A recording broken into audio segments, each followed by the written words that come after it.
السلام علیکم ورحمۃ اللہ وبرکاتہ۔ الحمد للہ رب العالمین والعاقبۃ للمتقین والصلاة والسلام علی سید الانبیاء والمرسلین، اما بعد فاعوذ باللہ من الشیطان الرجیم، بسم اللہ الرحمن الرحیم۔ آج ہم انشاءاللہ تعالی دیکھیں گے سب سے پہلے رولز اینڈ ریگولیشنز، سورہ البقرہ آیہ نمبر 216، رکوع نمبر ہمارا 10 کنٹینیوڈ ہے، سپارہ نمبر 2۔ سب سے پہلے تعوذ پڑھیے، اعوذ باللہ من الشیطان الرجیم، ناو تسمیہ، بسم اللہ الرحمن الرحیم۔ کتیبہ، با کو لمبا نہیں کرنا ہے، کتیبہ اور کاف کو باریک، کتیبہ علیکم القتال، علیکم لام کے پر آواز کو ہلانا نہیں ہے، علیکم القیتا میں قاف کو موٹا کر کے پڑھیں گے، قتال وہو کرہ لکم، را کو موٹا کر کے پڑھیں گے، اور وا ہوا میں دو واو آ رہے ہیں، ان کو ڈبلیو والی ساؤنڈ کے اوپر پڑھیں، وا ہوا ایسے نہیں پڑھنا ہے، وا ہوا کرہ لکم وعسى أن تكرهوا شيئا وهو خير لكم، خا اور را دونوں کو موٹا کر کے پڑھنا ہے، خیر لکم، وعسى أن تحبوا، ان کے پر اخفا کرنا ہے، ان تحبوا نہیں، ان تحبوا شیئا وهو شر لکم واللہ یعلم وانتم لا تعلمون۔ اس کو لا تعلمون، ناک میں آواز نہیں جانی چاہیے بلکہ لا تعلمو، منہ کو آپ نے لمبا کرنا ہے، لا تعلمون۔ یسألونک عن الشہر الحرام، عن شہ ایسے آپ نے ہاں کے پر آواز کو ہلانا نہیں ہے، عن الشہر را کو بھی باریک پڑھنا ہے، عن الشہر الحرام قتال فیہ، لن اس کو نہیں پڑھنا بلکہ اخفا ہوگا، قل قتال فیہ، قاف کو بھی موٹا کریں دونوں جگہوں کے اوپر، قل میں بھی اور قتال میں بھی، اور لون کے اوپر اخفا، فیہ میں ہا کی آواز کلیئر ہو، قل قتال فیہ کبیر، را کو باریک، وصد عن سبیل اللہ، صاد کو موٹا کر کے پڑھیں گے، وصد دن کے اوپر غنہ نہیں کرنا، پڑھیے دوبارہ، وصد عن کے اوپر اخفا کریں گے، سین کی آواز کلیئر ہو، عن سبیل اللہ وکفر بہ والمسجد الحرام وإخراج، واو کے اوپر ہونٹوں کو گول کریں گے، خا کو بھی موٹا کریں گے اور را کو بھی موٹا کر کے پڑھیں گے، وإخراج اہلہ، ہا کی آواز کلیئر ہو، اہلہ منہ اکبر عند اللہ والفتنة اکبر من القتل ولا یزالون، زا کی آواز کلیئر ہو، یزالون یقاتلونکم، قاف کو موٹا کر کے پڑھیں گے، یقاتلونکم حتی یردوکم اس کو عن دینکم نہیں، عن نہیں، بلکہ زبان کو منہ کے اوپر والے کسی بھی حصے سے نہیں لگانا ہے. عن دینکم ان استطاعوا، پہلا تا باریک اور دوسرا تو موٹا. وَمَن يَرْتَدِدْ، را یرتدد ایسا نہیں پڑھنا ہے، را کے اوپر یر آواز ہلنی نہیں چاہیے، بلکہ یرتدد دال کے اوپر کلکلا. منکم عن دینہ فیمت وہو، واؤ کے اوپر ہونٹوں کو گول کیجیے، اور وہ ہوا نہیں پڑھنا، اس کو ہا والی طرف آواز کا جھکاؤ نہیں ہونا چاہیے، بلکہ ہا کی طرف ہونا چاہیے. وَهُوَ كَافِرٌ، را کے اوپر اس کو موٹا بھی کرنا ہے اور یہاں پہ اخفا بھی کرنا ہے. كَافِرٌ فَأُولَئِكَ حَبِطَتْ، تو کو موٹا کر کے پڑھنا ہے، حَبِطَتْ أَعْمَالُهُمْ فِي الدُّنْيَا، نون کے اوپر آواز کو ہلانا نہیں ہے، دنیا ایسے نہیں پڑھنا ہے، فی الدنیا والآخرہ وَأُولَئِكَ، کا کو لمبا نہیں کرنا ہے، اصحاب النار، اصحا صاد کو موٹا کرنا ہے، اصحاب ہا نہیں ہے، یہ ہے ہا، اصحاب نون کے اوپر غنہ، اور نار را کو وقف کی صورت میں موٹا کریں گے، نار ہم فیہا، ہا کی آواز دونوں جگہوں پہ ٹھیک ہونی چاہیے، اس کا جھکاؤ ہا کی طرف ہونا چاہیے، ہم فیہا ایسے نہیں پڑھنا ہے، ہم فیہا خالدون، اس کو خالدون نہیں پڑھنا، دوں والی آواز نہیں، دو، خالدون، دون یہ ناک میں آواز نہیں جانی چاہیے. ان الذین، ان نا کے اوپر غنہ اور لام کے اوپر بھی زور دے کے پڑھیں گے، لام کے اوپر بھی تشدید ہے. اس کے بعد لذینہ میں ذال کو ادا کرتے ہوئے زبان جو اوپر والے اور نیچے والے دانت ہیں سامنے والے، ان کے درمیان میں زبان کی نوک کو رکھیں گے، تب جا کے ذال ادا ہوگا. اور کچھ لوگ اس کو پڑھے ہوتے ہیں نون کی آواز کو اس سے پہلے یا کی آواز کو بھی ناک میں لے کے جاتے ہیں، جیسے لذین ان الذین ایسے پڑھتے ہیں. آپ نے ایسے نہیں پڑھنا ہے، بلکہ ان الذین آمنوا، اس کو آمنو نہیں پڑھنا ہے، نو والی آواز ناک میں نہیں جانی چاہیے. آمنوا والذین ہاجروا، واو کو دونوں ہونٹوں سے ادا کرنا ہے، اوپر والے دانت اور نیچے والا لپ استعمال نہیں کرنا ہے، بلکہ ہونٹوں کو گول کرنے سے ادا ہوتا ہے. وجاہدوا،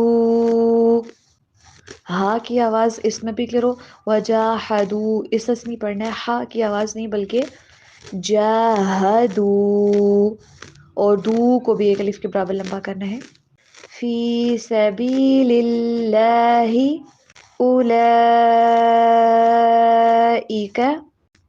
یرجون، را کو موٹا کر کے پڑھیں گے، اور اس کو یرو ایسے رو والی آواز ہلانی نہیں ہے آواز کو، بلکہ یرجون ایسے نہیں پڑھنا ہے، یرجون رحمت اللہ کا نام موٹا کر کے پڑھنا ہے، رحمت اللہ واللہ غفور الرحیم، غین کو اور را کو موٹا کریں گے، غفور الرحیم، را کو موٹا کر کے پڑھیں گے، رحیم، اس کو نون کی آواز یا کی آواز ناک میں نہ جائے، رحیم اس سے نہیں پڑھنا ہے، بلکہ رحیم، اور اس کو رحیم بھی نہیں پڑھنا، یہ ہا ہے. یسألونک عن الخمر، عین کی آواز کلیئر ہونی چاہیے. عن ال، اور لام کے اوپر آواز کو ہلانا نہیں ہے، کلکلا والی آواز لام کے اوپر نہیں دینی ہے، ایسے انل ایسے نہیں.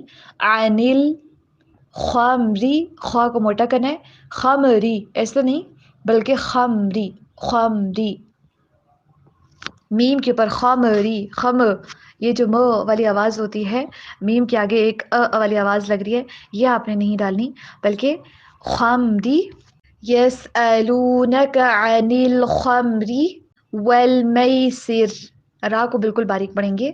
والمیسر قل فیہما اثم، یہاں پہ اخفا ہوگا، آواز کو ناک میں چھپائیں گے. اثم کبیر، را کو موٹا کر کے پڑھیں گے. کبیر، روم، تھوڑی تھوڑی سی آواز ناک میں جا رہی ہے. ومنافع، واؤ کے اوپر دونوں ہونٹوں کو گول کر کے پھر ان کو ادا کیجئے اس ورڈ کو. ومنافع للناس وإثمهما أكبر من، غنہ کیجئے، نفعهما. وَيَسْأَلُونَكَ مَاذَا، اس کو ماذا نہیں پڑھنا ہے بلکہ ماذا ينفقون، یوں کے پر اخفا، قاف کو موٹا کر کے پڑھنا ہے. اس کو قون ایسے نہیں پڑھنا ہے، ناک میں آواز نہیں جانی چاہیے بلکہ قون. قُلِ الْعَفْوَ كَذَلِكَ يُبَيِّنُ اللَّهُ لَكُمُ الْآيَاتِ لَعَلَّكُمْ، کم کے اوپر غنہ نہیں کرنا، لَعَلَّكُمْ نہیں پڑھنا ہے، یہ عین ہے حمزہ نہیں.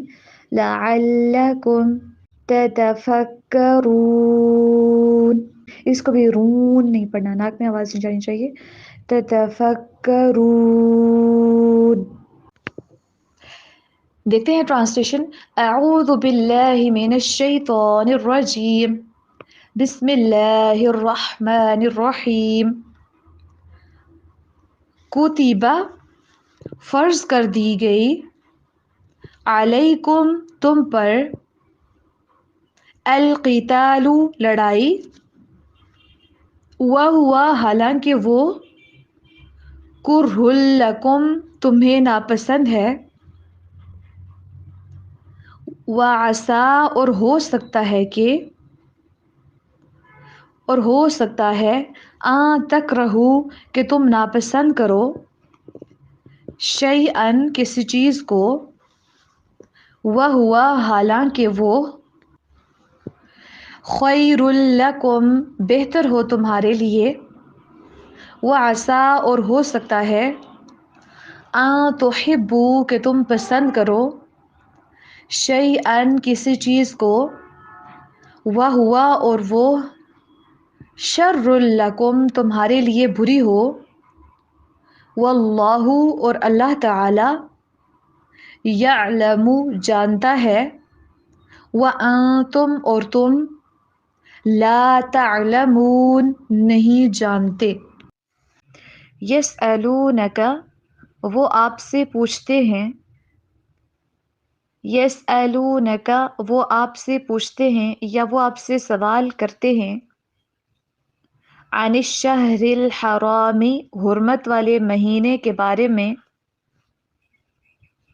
قتال لڑائی کرنے کے متعلق، فیہ اس میں، قل آپ کہہ دیجئے، قتال لڑائی کرنا، فیہ اس میں، کبیر بہت بڑا ہے، وصد اور روکنا، عن سبیل اللہ اللہ کے راستے سے، وکفر بہ اور اس کے ساتھ کفر کرنا، والمسجد الحرامی اور مسجد حرام سے روکنا، وإخراج أهله اور نکالنا اس کے رہنے والوں کو، منہ اس سے، اکبر زیادہ بڑا ہے، عند اللہ اللہ کے نزدیک، والفتنۃ اور فتنہ، اکبر زیادہ بڑا ہے، من القتل قتل سے، ولا یزالون اور وہ ہمیشہ رہیں گے، لا کا مطلب یہاں پہ نہیں ہے، ٹھیک ہے، بہت سی جگہوں پہ ہوتا ہے ولا اور نہیں، لیکن یہاں پہ یہ جو یزالون ہے اس کا حصہ ہے، یہاں پہ اس کا اپنا ہے، ٹھیک ہے، ہمیشگی کا مطلب ہوتا ہے، اس کا مطلب ہوتا ہے ہمیشگی، ولا یزالون اور وہ ہمیشہ رہیں گے، یقاتلونکم تم سے لڑائی کرتے، حتی یہاں تک کہ، یردوکم وہ تمہیں پھیر دیں یا وہ تمہیں لوٹا دیں، عن دینکم تمہارے دین سے، ان استطاعوا اگر وہ طاقت رکھیں، ومن یرتدد اور جو کوئی مرتد ہو جائے، یا اور جو کوئی پھر جائے، منکم تم میں سے، عن دینہ اپنے دین سے، فیمت پھر وہ مر جائے، وہو اس حال میں کہ وہ، کافر کافر ہو، فاولئک تو یہی لوگ ہیں، بریکٹ میں لکھیے دنیا میں، حبطت بلکہ یہی لوگ ہیں، حبطت ضائع ہو گئے، اعمالہم ان کے اعمال، فی الدنیا دنیا میں،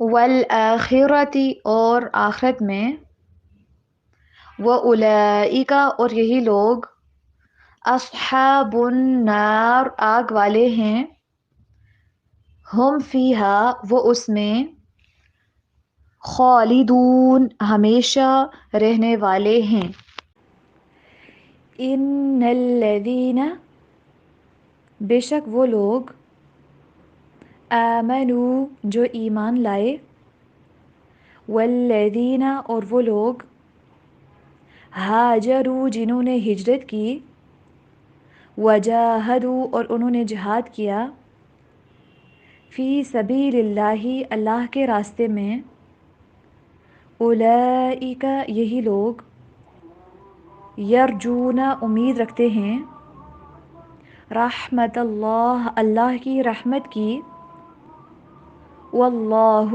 اور اللہ تعالی، غفور بے حد بخشنے والا، رحیم نہایت مہربان ہے، یسألونک وہ آپ سے سوال کرتے ہیں یا وہ آپ سے پوچھتے ہیں، عن الخمر شراب کے بارے میں، والمیسر اور جوئے کے بارے میں، قل آپ کہہ دیجئے،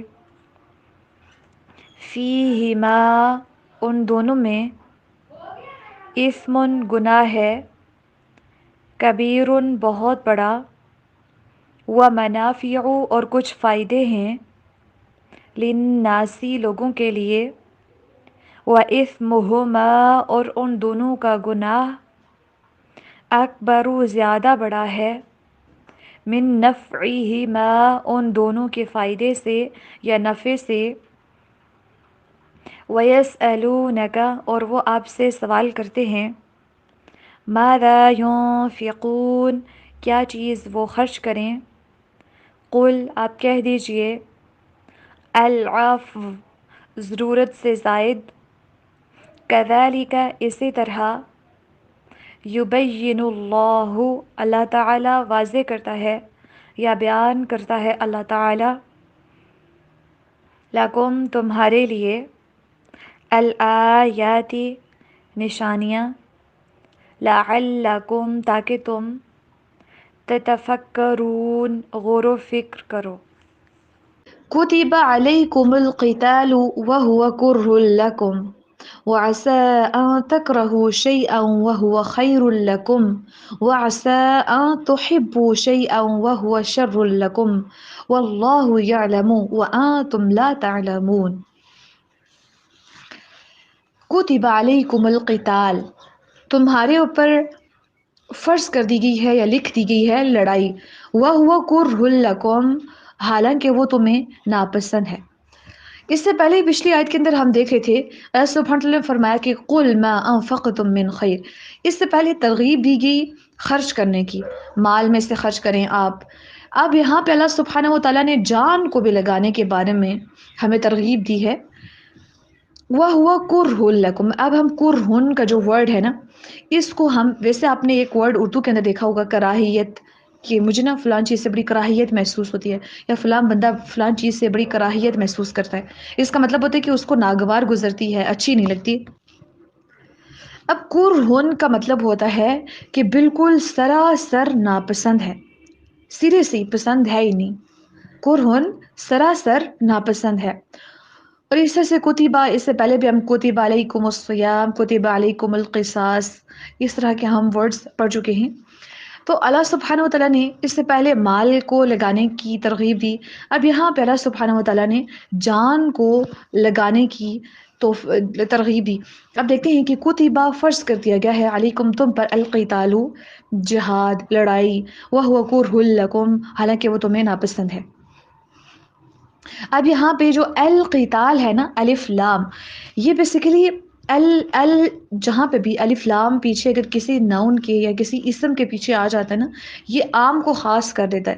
اب یہاں پہ القتال آیا تو اس کا مطلب ہے کہ ہر لڑائی نہیں ہے، بلکہ یہاں پہ صرف وہ لڑائی مراد ہے جو صرف اور صرف اعلی کلمت اللہ کے لیے لڑائی ہو، یعنی کہ اللہ سبحانہ تعالیٰ کے کلمے کو بلند کرنے کے لیے جو لڑائی کی جا رہی ہے، جسٹ یہاں پہ وہ مراد ہے۔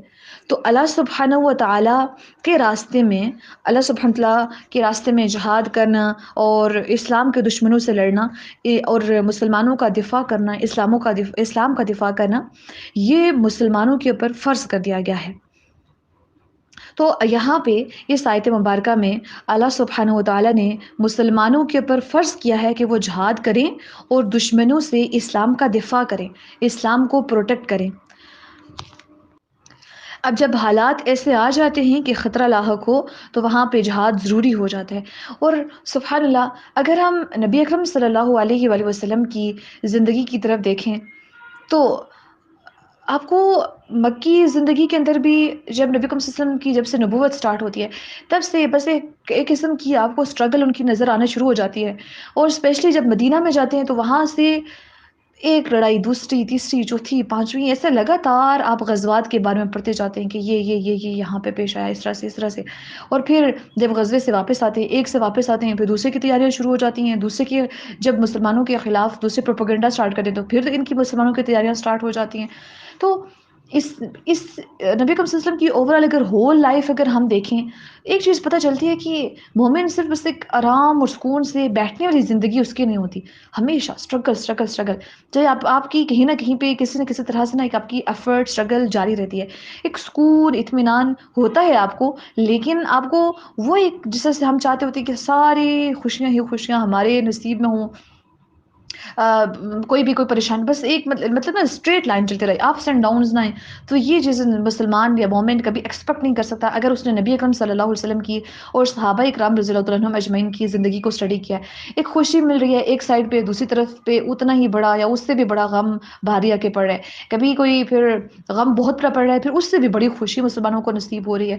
تو الٹیمیٹلی مسلمان کی جو الٹیمیٹ جو ٹھکانہ ہے جنت مومن کا، وہ وہاں پہ جا کے تو اس کی ایک اسٹریٹ لائن ہو سکتی ہے کہ ہمیشہ خوشیاں ہی خوشیاں ہوں، کبھی ڈاؤن فیزز نہ آئیں، لیکن زندگی کے اندر ایک ڈاؤن فیزز آنا اس والی زندگی میں یہ تو ایک معمولی سی بات ہے، ایک عام سی بات ہے اور انسان کو ایکسیپٹ کرنا چاہیے۔ کبھی آپ اداس ہوتے ہیں، اداسی کو آن کیجیے، دس از پارٹ آف لائف۔ جس طرح سے خوشی مجھے خوش کرتی ہے، اس طرح سے اداسی مجھے اگر پریشان کر رہے ہو، سو پریشانی از سم تھنگ دیٹس نارمل، یہ کوئی اب نارمل نہیں ہے، کیونکہ ہم ایسی سچویشن میں نا بڑے اب نارمل فیل کرنا اسٹارٹ کر لیتے ہیں کہ یہ کیا ہو گیا ہمارے ساتھ، لیکن یہ وہ چیزیں ہوتی ہیں جو ہماری زندگی میں ہونی ہوتی ہیں اور یہ ہماری پارٹ آف لائف ہے۔ تو جس طرح سے ہم اپس کو ہم آن کرتے ہیں اپنی زندگی میں، اس طرح سے ڈاؤنس کو بھی آن کر لیں۔ تو اللہ سبحانہ و تعالیٰ نے مسلمانوں کے اوپر لڑائی کو، اللہ سبحانہ تعالیٰ کے راستے میں نکلنے کو، اللہ سبحانہ تعالیٰ کے راستے میں جہاد کرنے کو، اسلام کا دفاع کرنے کو، پروٹیکٹ کرنے کو، اس کو لازم قرار دیا ہے۔ اب کچھ کے نزدیک تو یہ فرض ہے، کچھ کے نزدیک جہاد جو ہے یہ ایک واجب عمل ہے، لیکن یاد رکھیے کہ رسول اللہ صلی اللہ علیہ وآلہ وسلم نے فرمایا، جو شخص اس حال میں مر جائے کہ نہ اس نے جنگ کی اور نہ اپنے نفس کے ساتھ جنگ کی بات کی، تو وہ نفاق کی ایک شاخ پر مرے گا۔ صحیح مسلم 1910۔ اور یہ روایت، اس کے راوی کون ہے؟ حضرت ابو ہریرہ رضی اللہ تعالی عنہ۔ اب دیکھیں کہ جہاد کی خواہش ہی کسی انسان کے دل میں نہ ہو تو وہ ایک نفاق کی شاخ کے اوپر مرتا ہے۔ تو کم از کم جہاد کی خواہش تو ہو نا، کہ اللہ تعالیٰ کے راستے میں جان لگا دینی ہے، جب بھی ضرورت پڑی لگا دینی ہے۔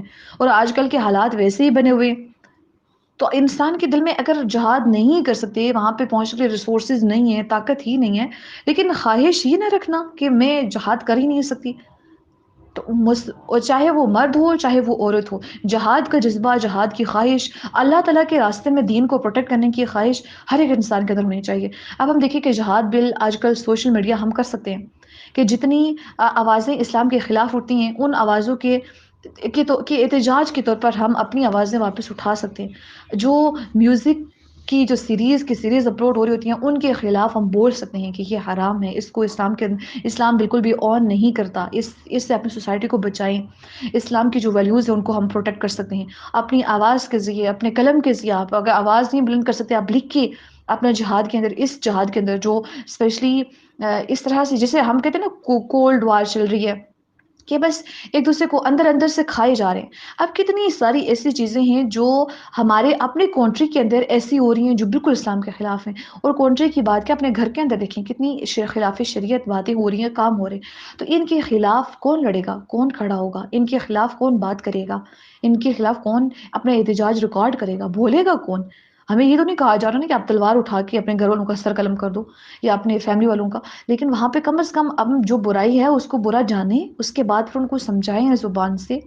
ہمارا کام ہے کہ اللہ تعالیٰ کے پیغام کو پہنچا دینا۔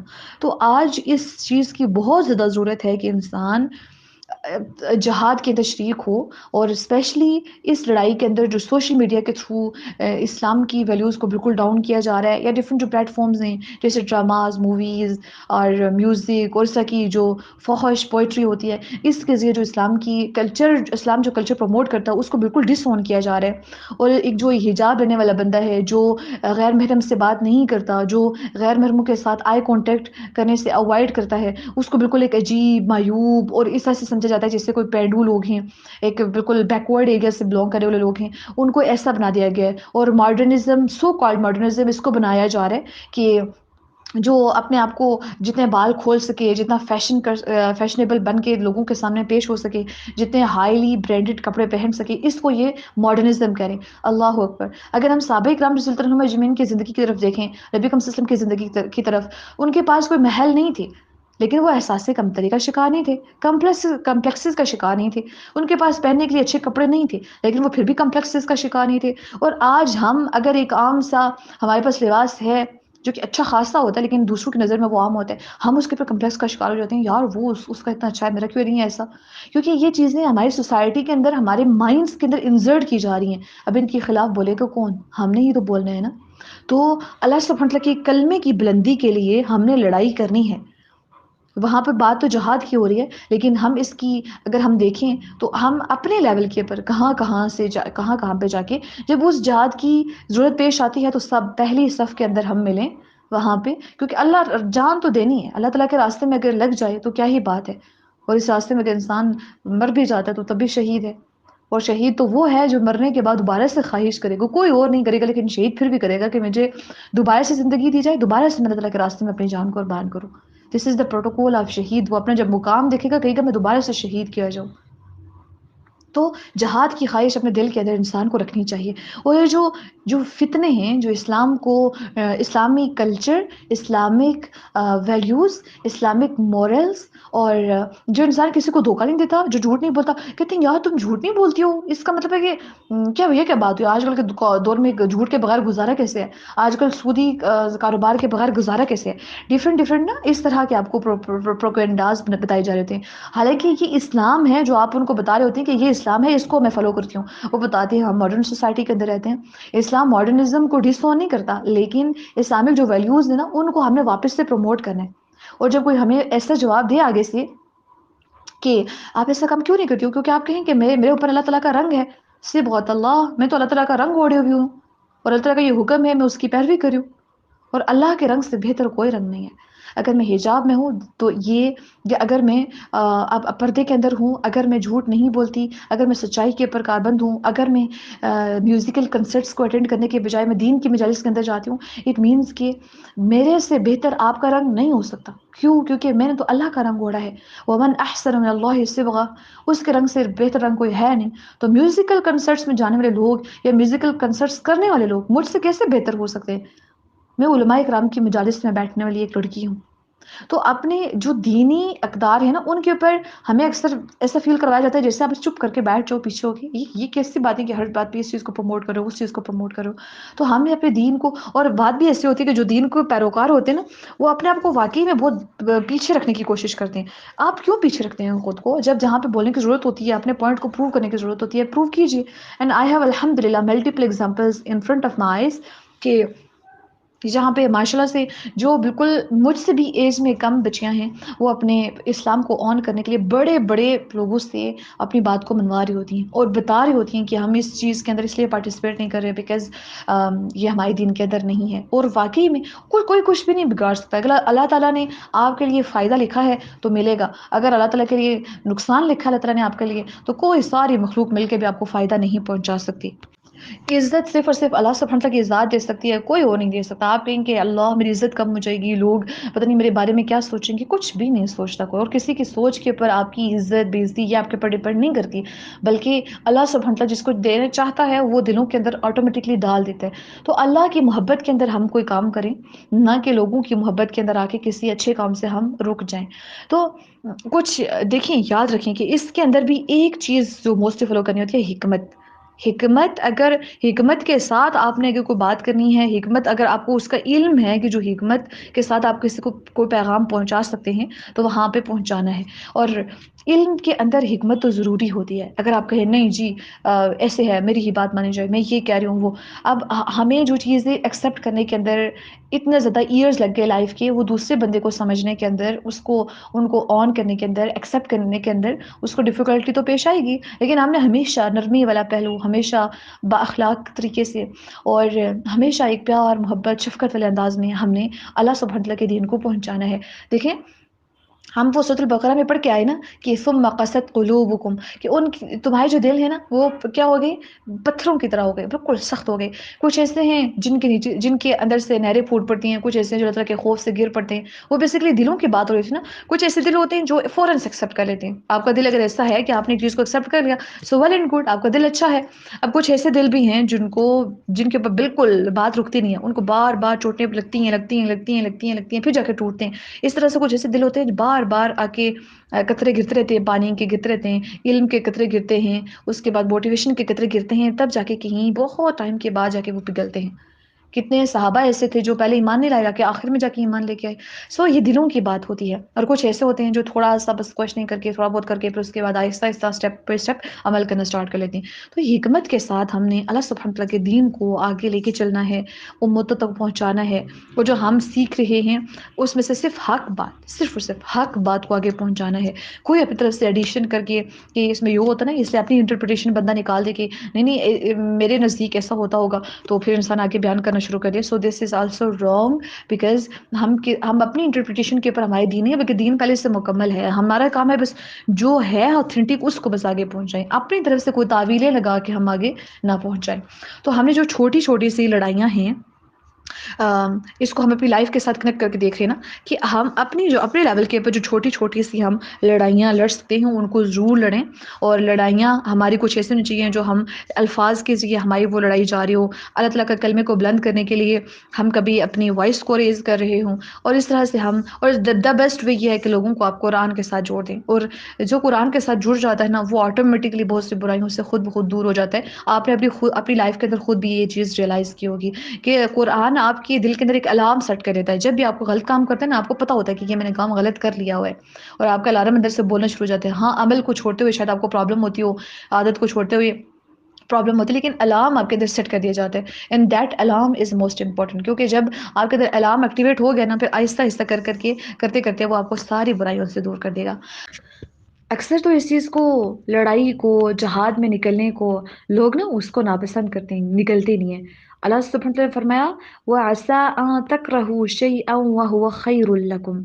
ہو سکتا ہے کہ جس چیز کو تم بالکل ناپسند کر رہے ہو نا وہ تمہارے لیے اس میں خیر ہو.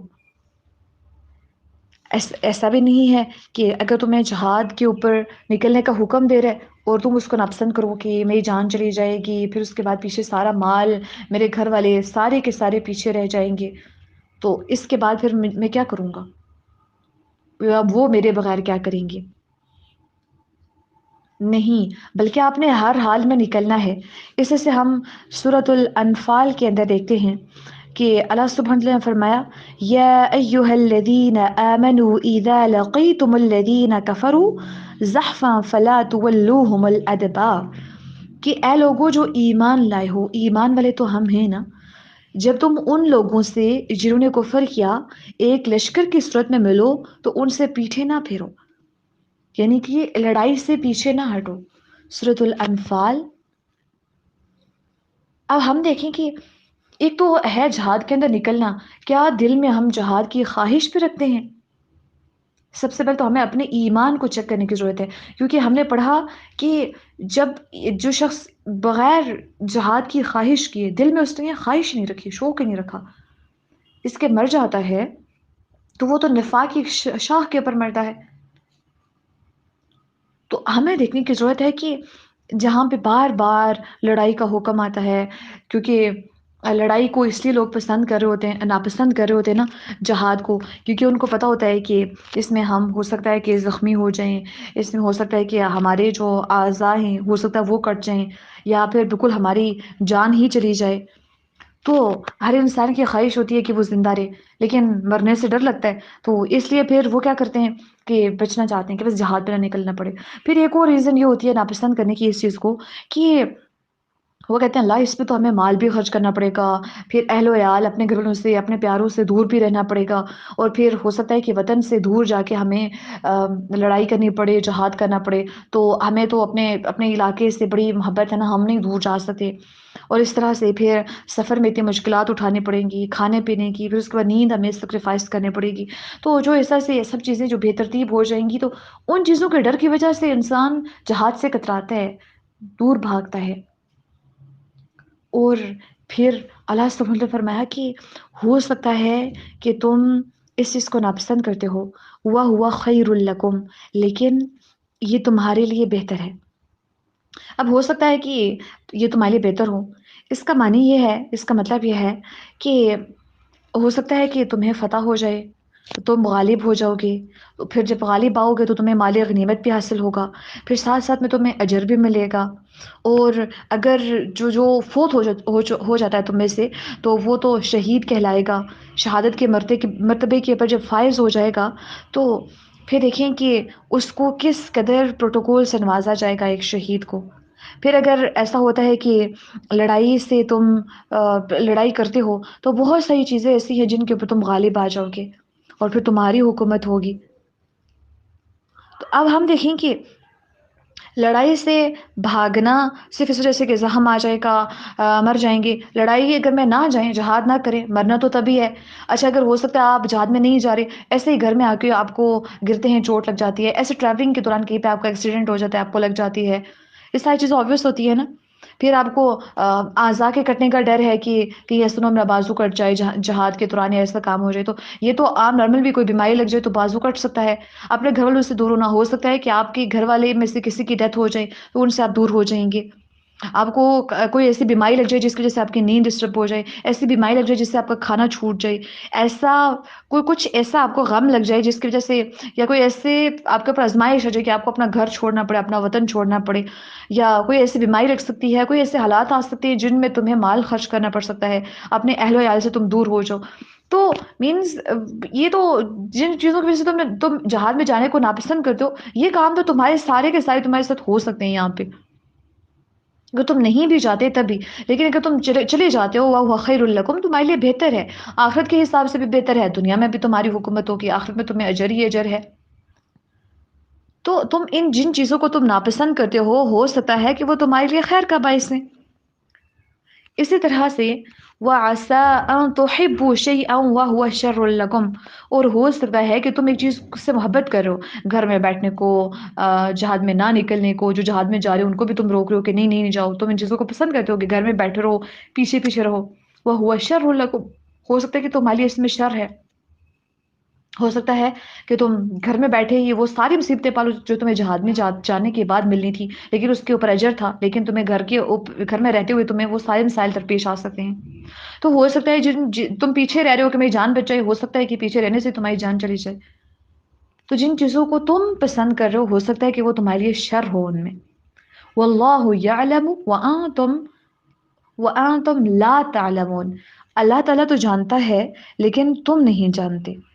جن چیزوں کی وجہ سے تم پیچھے ہٹ رہے ہو جہاد سے، لڑائی سے، تو ہو سکتا ہے کہ وہی تمہارے لیے خیر ہوں، اور جن وجوہات کی وجہ سے پیچھے ہٹ رہے ہو وہ وجوہات ہو سکتا ہے کہ تمہارے لیے شر ہوں، کیونکہ اللہ تعالیٰ جانتا ہے اور تم نہیں جانتے۔ تو انسان کو ہمیشہ اللہ سبحانہ تعالیٰ کی حکمتوں کی سمجھ نہیں آتی۔ کوئی کام کا اگر اللہ تعالیٰ نے حکم دے دیا، ہم سمجھتے ہیں کتنا مشکل کام ہے، ایسے تو ہم بالکل نہیں کر سکتے، بڑے خطرے ہیں، بڑے خوف ہیں، بہت خوف کھا رہے ہوتے ہیں، لیکن ہو سکتا ہے جن چیزوں کو ہم پسند کر رہے ہوتے ہیں نا ان میں شر ہو، اور جو چیزیں ہم جن سے بہت خوف کھا رہے ہوتے ہیں، دور بھاگ رہے ہوتے ہیں، ہو سکتا ہے کہ انہیں کے اندر خیر ہو۔ تو انسان کو ہمیشہ اللہ سبحانہ تعالیٰ کے ساتھ کنیکشن مضبوط رکھنا چاہیے، تاکہ انسان بہت سارے ایسے شرور اس کی پسندیدہ چیزوں کے اندر جو چھپے ہوئے ہیں ان سے بچ سکے، کہ بہت چیز ایک فیسینیٹ کر رہی ہے، بہت اچھی لگ رہی ہے، لیکن ہو سکتا ہے اس کے اندر شر ہی شر ہو، نہ صرف دنیا آپ کی برباد کر لے، وہ آپ کی آخرت بھی برباد کر سکتی ہے وہ چیز۔ تو ان ایسی ساری چیزوں سے انسان کس طرح سے بچ سکتا ہے کہ انسان کے لیے اللہ تعالیٰ نے جہاد تو کرنا ہی کرنا ہے، جس سچویشن میں ضرورت پیش آ گئی، اور جو آپ کا امام ہے، جو آپ کے اوپر حاکم ہے، اس نے آپ کو بلا لیا کہ سب آ جائیں، پھر پیچھے کوئی نہیں رہنا چاہیے۔ لیکن جب عام حالات کے اندر بھی ہم اس کو ڈیلی لائف کے ساتھ کنیکٹ کر کے دیکھیں گے کہ ہم اپنی زندگی میں کس طرح سے کچھ ایسی چیزیں ہوتی ہیں جن کو ہم بالکل ناپسند کر رہے ہوتے ہیں، حالانکہ ان کے اندر خیر ہوتی ہے، اور کچھ ایسی چیزیں ہوتی ہیں جو بالکل ہمیں بہت محبوب ہوتی ہیں، دل کے بڑی قریب ہوتی ہیں، ان کے بغیر ہماری سانسیں چلنا ہمیں لگ رہا ہوتا ہے مشکل ہے، ہمیں ایسا لگ رہا ہوتا ہے کہ ان کے بغیر جینا تو بالکل ایک زندگی کے اندر ان کے بغیر تصور نہیں کر رہے ہوتے ہم زندگی کو، تاریکی نظر آ رہی ہوتی ہے، حالانکہ اس کے اندر اللہ سبحانہ وتعالیٰ نے خیر رکھی ہوتی ہے۔ So we will try to connect these ayahs with our life انشاءاللہ تعالی۔ ہم دیکھ رہے تھے کہ انسان کچھ چیزوں کو ناپسند کرتا ہے، حالانکہ اس میں ان کے لیے خیر ہوتی ہے، جیسے اللہ تعالیٰ نے جہاد کو لازمی قرار دیا، انسان اس سے بھاگتا ہے کہ اس میں جان لگانی پڑے گی، اس میں اپنا مال لگانا پڑے گا، ہر چیز سے دور ہونا پڑے گا، وہ ظاہری اسباب کو دیکھے نا تو اس کو وہ بھاگ رہا ہوتا ہے اس سے، حالانکہ اللہ سبحانہ تعالیٰ نے اس کے اندر اس کے لیے خیر رکھی ہوتی ہے۔ اسی طرح سے اگر دیکھا جائے تو کچھ انسان کو نا ایسے اعمال ہوتے ہیں جو بڑے محبوب ہوتے ہیں، لیکن ان کے اندر شر ہوتا ہے انسان کے لیے، لیکن اس کو پہچانتا نہیں ہے، بہت ساری ایسی چیزیں وہ اپنے محبوب چنتا ہے، بعد میں اس کی زندگی کو وہ تباہ کر دیتی ہیں۔ اور اگر دنیا کی زندگی کو انسان چاہ رہا ہوتا ہے، جسے ہر ایک انسان کو اپنی اپنی اگزامپل ہے کہ آپ کو پسند ہوتا ہے کہ اچھا کھائیں، اچھا کپڑا پہنیں، اچھے جوتے آپ کے ہوں، اچھی آپ کی ڈگری ہو، اچھا آپ کا گریڈ ہو، اچھا امپریشن ہو، لوگ آپ کی عزت کریں، اور آپ کے دل کے اندر یہ بھی چاہت آتی ہوگی کہ جو میرا اسٹیٹس ہونا چاہیے سوسائٹی کے اندر وہ اچھا ہونا چاہیے، لوگ مجھے ادب، احترام، عزت کی نگاہ سے دیکھیں، ایسے ہی ہوتا ہے نا۔ لیکن ہو سکتا ہے کہ ان ساری چیزوں کے اندر انسان کے لیے شر ہو، ہماری پسند ہے، ضروری نہیں ہے کہ اس کے اندر شر ہو، لیکن ہو سکتا ہے کیسے آپ کی اگر خواہش ہے، ایک خواہش کہ عزت مجھے ملے، اب یہ چیز آپ کو بہت محبوب ہے، آپ کو اپنی انسلٹ کے اوپر بڑی شرمندگی ہوتی ہے، یا لوگ آپ کو نارملی ٹریٹ کریں، آپ کو ایک الگ سی وائب آتی ہے، فیل آتی ہے، لیکن اگر آپ کی عزت لوگ کریں تو آپ کو یہ اچھا لگتا ہے، محبوب ہے کہ سب آپ کی عزت کریں، لیکن ہو سکتا ہے کہ اگر آپ کے سارے لوگ عزت کرتے ہیں آپ کی، تو آپ کو آپ کے اندر تکبر آ جائے، آپ دوسروں کو اپنے سے کمتر کرنا سمجھنا شروع کر دیں، اور آٹومیٹکلی پھر تکبر کی وجہ سے انسان جنت میں نہیں جاتا، تو آپ جنت سے محروم ہو جائیں۔ یا اگر مجھے پسند ہے لوگ میری تعظیم کریں، اور یہ چیز انسان کے اندر تکبر لے کے آتی ہے، یا آپ اگر چاہتے ہیں کہ نا فلان چیز فلان اسکل آپ کو سیکھنے کا بڑا شوق ہے، آپ کوشش کرتے ہیں پھر بھی نہیں سیکھی جاتی، آپ کہتے ہیں کہ میں اس کے اندر مزید امپرومنٹ لاؤں، لیکن کوشش کے باوجود آپ بار بار فیل ہو جاتے ہیں، ہو سکتا ہے کہ اللہ تعالیٰ نے آپ کو اس سے اس لیے پیچھے کر دیا، اگر وہ آپ کے اندر آ جاتی تو وہ آپ کی آخرت کو بالکل خراب کر لیتی۔ کوئی جابز آپ کو بہت پسند ہوتی ہیں، اللہ آپ کہتے ہیں کاش میں کر لیتی، مجھے نا یہ بہت کرنے کا شوق تھا، تو ہو سکتا ہے کہ آپ کی اگر وہ جاب ہوتی، آپ اس قدر آپ کو وہ مصروف کر دیتی کہ، یا ایسی کوئی آپ کسی چیز کے لیے اپلائی کر رہی تھی جو آپ کو اتنا مصروف کر دیتی نا کہ آپ نمازوں کا ٹائم مینیج نہ کر پاتے، آپ قرآن نہ سیکھ پاتے، آپ ان ساری چیزوں سے دور ہو جاتے، تو پھر آپ آخرت کو کمپرومائز کر لیتے، دنیا کی وہ چیز تو تھوڑی سی مل جاتی، وہ عارضی تھی، اور آپ ہمیشہ رہنے والی قیامت کو، آنے والی زندگی کو، آخری زندگی کو اور جنت کو آپ بالکل کھو دیتے۔ ایسے ہی کچھ چیزیں ہیں آپ کی زندگی کے اندر، آپ نے دیکھا ہوگا کچھ لوگوں کی نظر چلی جاتی ہے، تو ہم کہتے ہیں اللہ بینائی تو ہم سب کو محبوب ہے، اس کی نظر کیوں چلے گی؟ ہو سکتا ہے کہ وہ ان آنکھوں کے، اگر اس کے پاس بینائی ہوتی وہ حرام دیکھتا، اور انہی آنکھوں کے ذریعے پھر اس کو عذاب دیا جاتا، وہ ایسی چیزوں کو دیکھتا ہے جو اللہ تعالیٰ کی ناپسندیدہ ہیں۔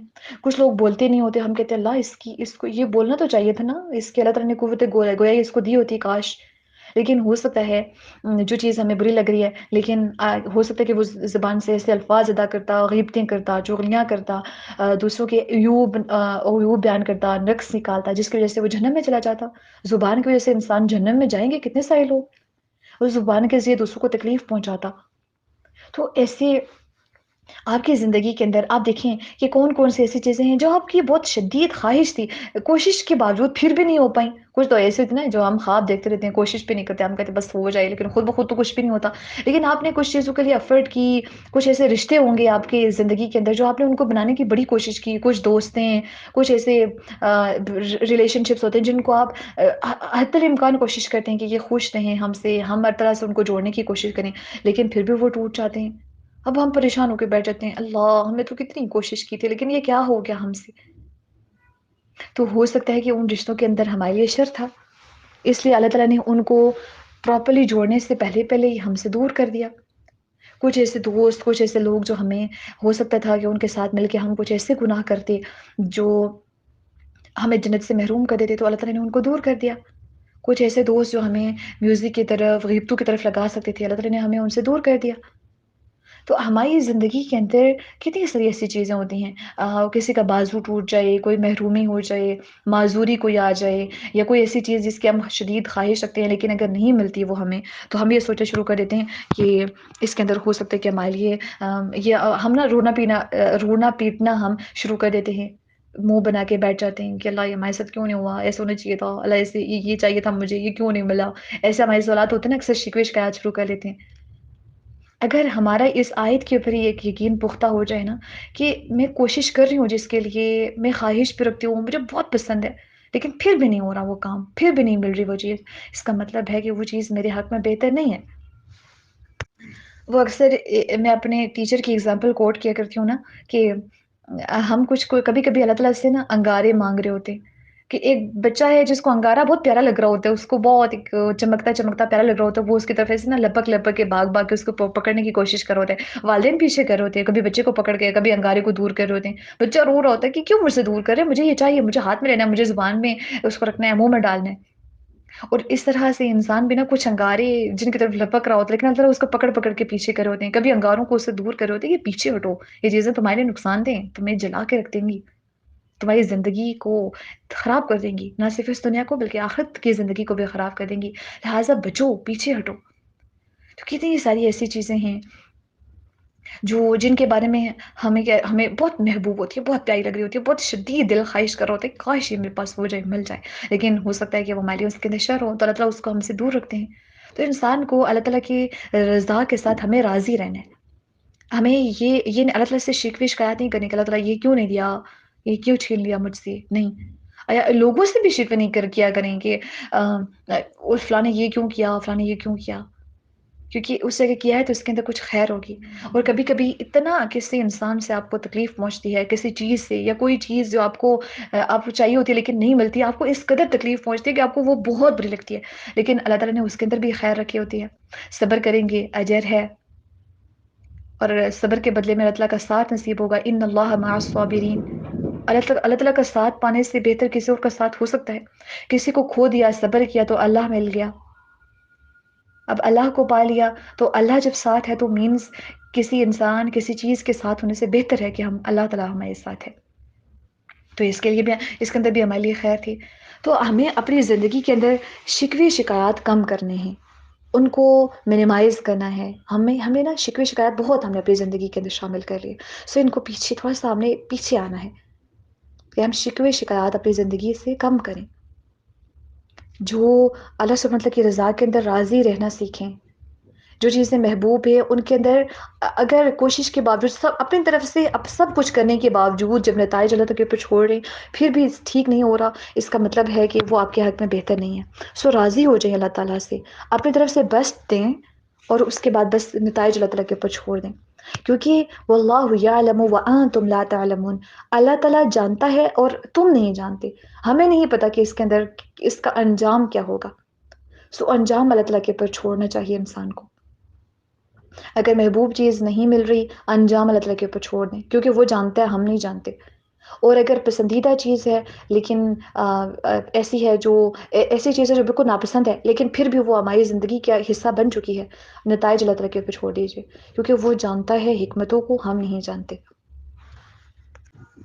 سو اپنی زندگی کا اس چیز کو حصہ بنا لیں کہ کوئی اگر انتہائی ناپسندیدہ چیز ہماری زندگی کا مکمل طور پر حصہ بن چکی ہے، قبول کریں اس کو، اور نتائج اللہ تعالیٰ کے اوپر چھوڑ دیں۔ بس اپنی طرف سے آپ نے اچھا کرنا ہے، اچھا، چاہے کوئی آپ کے ساتھ جتنی بدتمیزی، جتنا کچھ آپ کو ڈیگریڈ کرنے کی کوشش کرتا ہے، ذلیل کرنے کی کوشش کرتا ہے، جو آپ کو اس ٹائم پہ بالکل اس کے الفاظ ہر چیز ناپسند لگ رہی ہے، لیکن اللہ تعالیٰ اس کے بدلے میں کیسے کیسے جنتوں کے اندر ریوارڈ تیار کر رہے ہیں، اور دنیا کے اندر تھوڑے سے ٹائم کے بعد جو آپ کو ملنے والا ہے وہ اللہ تعالیٰ جانتا ہے، ہم نہیں جانتے۔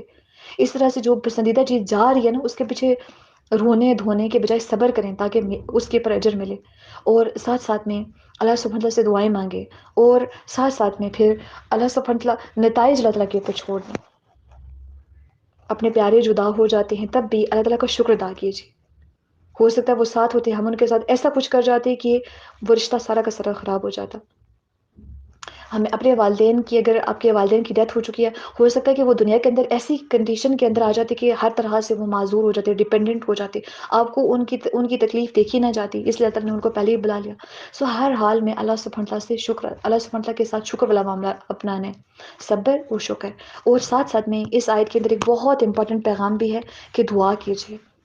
ہم انسان کمزور ہیں، ہمیں نہیں پتا، اللہ تعالیٰ کو سب پتہ ہے، سو جس کو سب پتہ اس سے دعا کریں کہ اللہ تعالیٰ جو میرے حق میں خیر ہے وہ مجھے عطا کیجیے، اور جو میرے حق میں شر ہے اس کو مجھ سے دور رکھیے، اور جو آپ مجھے دیتے ہیں اس کے اوپر مجھے راضی رہنے کی توفیق عطا فرمائیے۔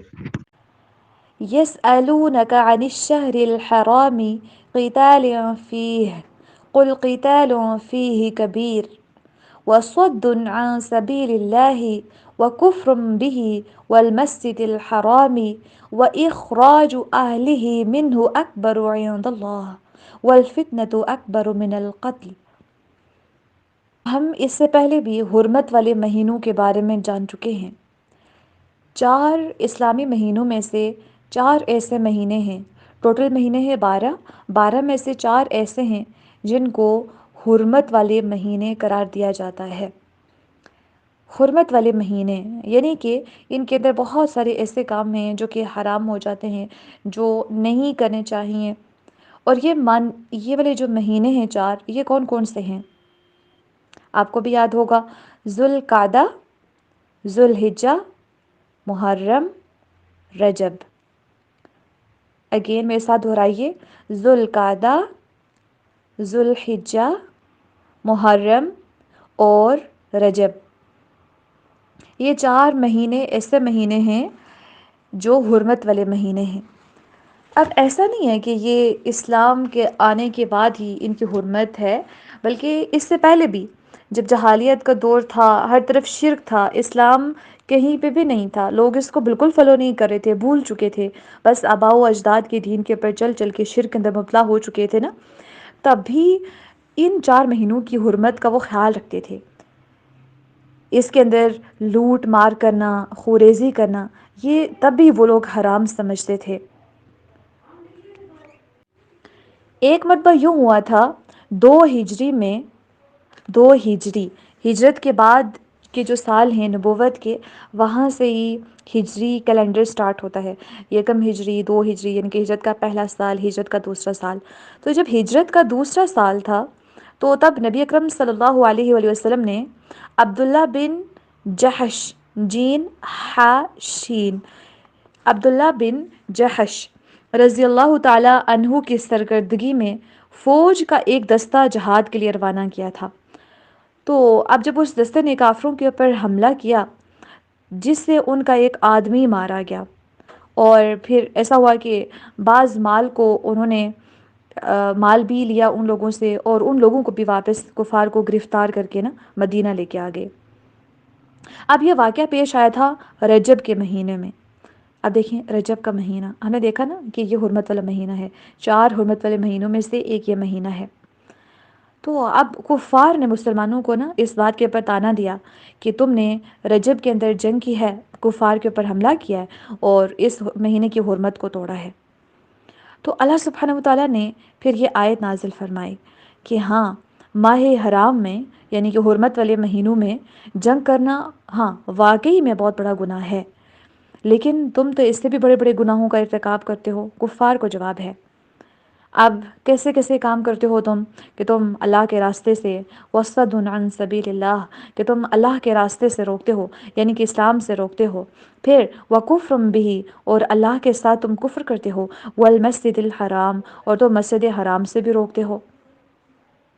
مسجد حرام یعنی کہ مکہ کے اندر جو حرم، مکہ کے اندر جو رہنے والے ہیں نا، تو اب وہاں سے تم وَإِخْرَاجُ أَهْلِهِ، ان کے رہنے والوں کو، یعنی مکہ کے اندر جو لوگ رہ رہے تھے، جو صحابہ رہ رہے تھے، تم ان کو ایون دیٹ اس کے اللہ کے جو رسول ہیں صلی اللہ علیہ وسلم، تمہیں تو اس کے رسول کو بھی اس سے نکال دیا. تو وَإِخْرَاجُ أَهْلِهِ مِنْهُ أَكْبَرُ عِنْدَ اللَّهِ. تو یہ جو سارے اتنے بڑے بڑے گناہ تم کرتے ہو، اور پھر یہ جو فتنے پھیلاتے ہو، جیسے شرک کے فتنے، کفر کے فتنے، جن کی وجہ سے تم، اور ایون تم اتنے زیادہ آزمائشوں کے اندر مسلمانوں کو ڈالتے ہو، ان کو عذاب میں مبتلا کرتے ہو، مسلمانوں کو قتل کرتے ہو، ان کو اذیتیں پہنچاتے ہو. تو اتنے سارے جو تم کام کرتے ہو نا، یہ اس سے بڑے بڑے گناہ تم کرتے ہو، جو مسلمانوں نے ابھی ایک بڑا کام کیا ہے. اور وہ بڑا کام کیا ہے؟ حرمت والے مہینے کے اندر جنگ کی ہے. تو تم تو اس سے بھی بڑے بڑے کام کرتے ہو. تو اللہ سبحانہ وتعالی نے جواب دیا کہ یسألونک، وہ آپ سے سوال کر رہے ہیں، وہ آپ کو طعنے دے رہے ہیں کس بارے میں؟ عن الشہر الحرام قتال فیہ، حرمت والے مہینے کے اندر لڑائی کرنے کے بارے میں. تو آپ ان سے کہہ دیجئے ہاں، لڑائی کرنا ان مہینوں میں بہت بڑی بات ہے.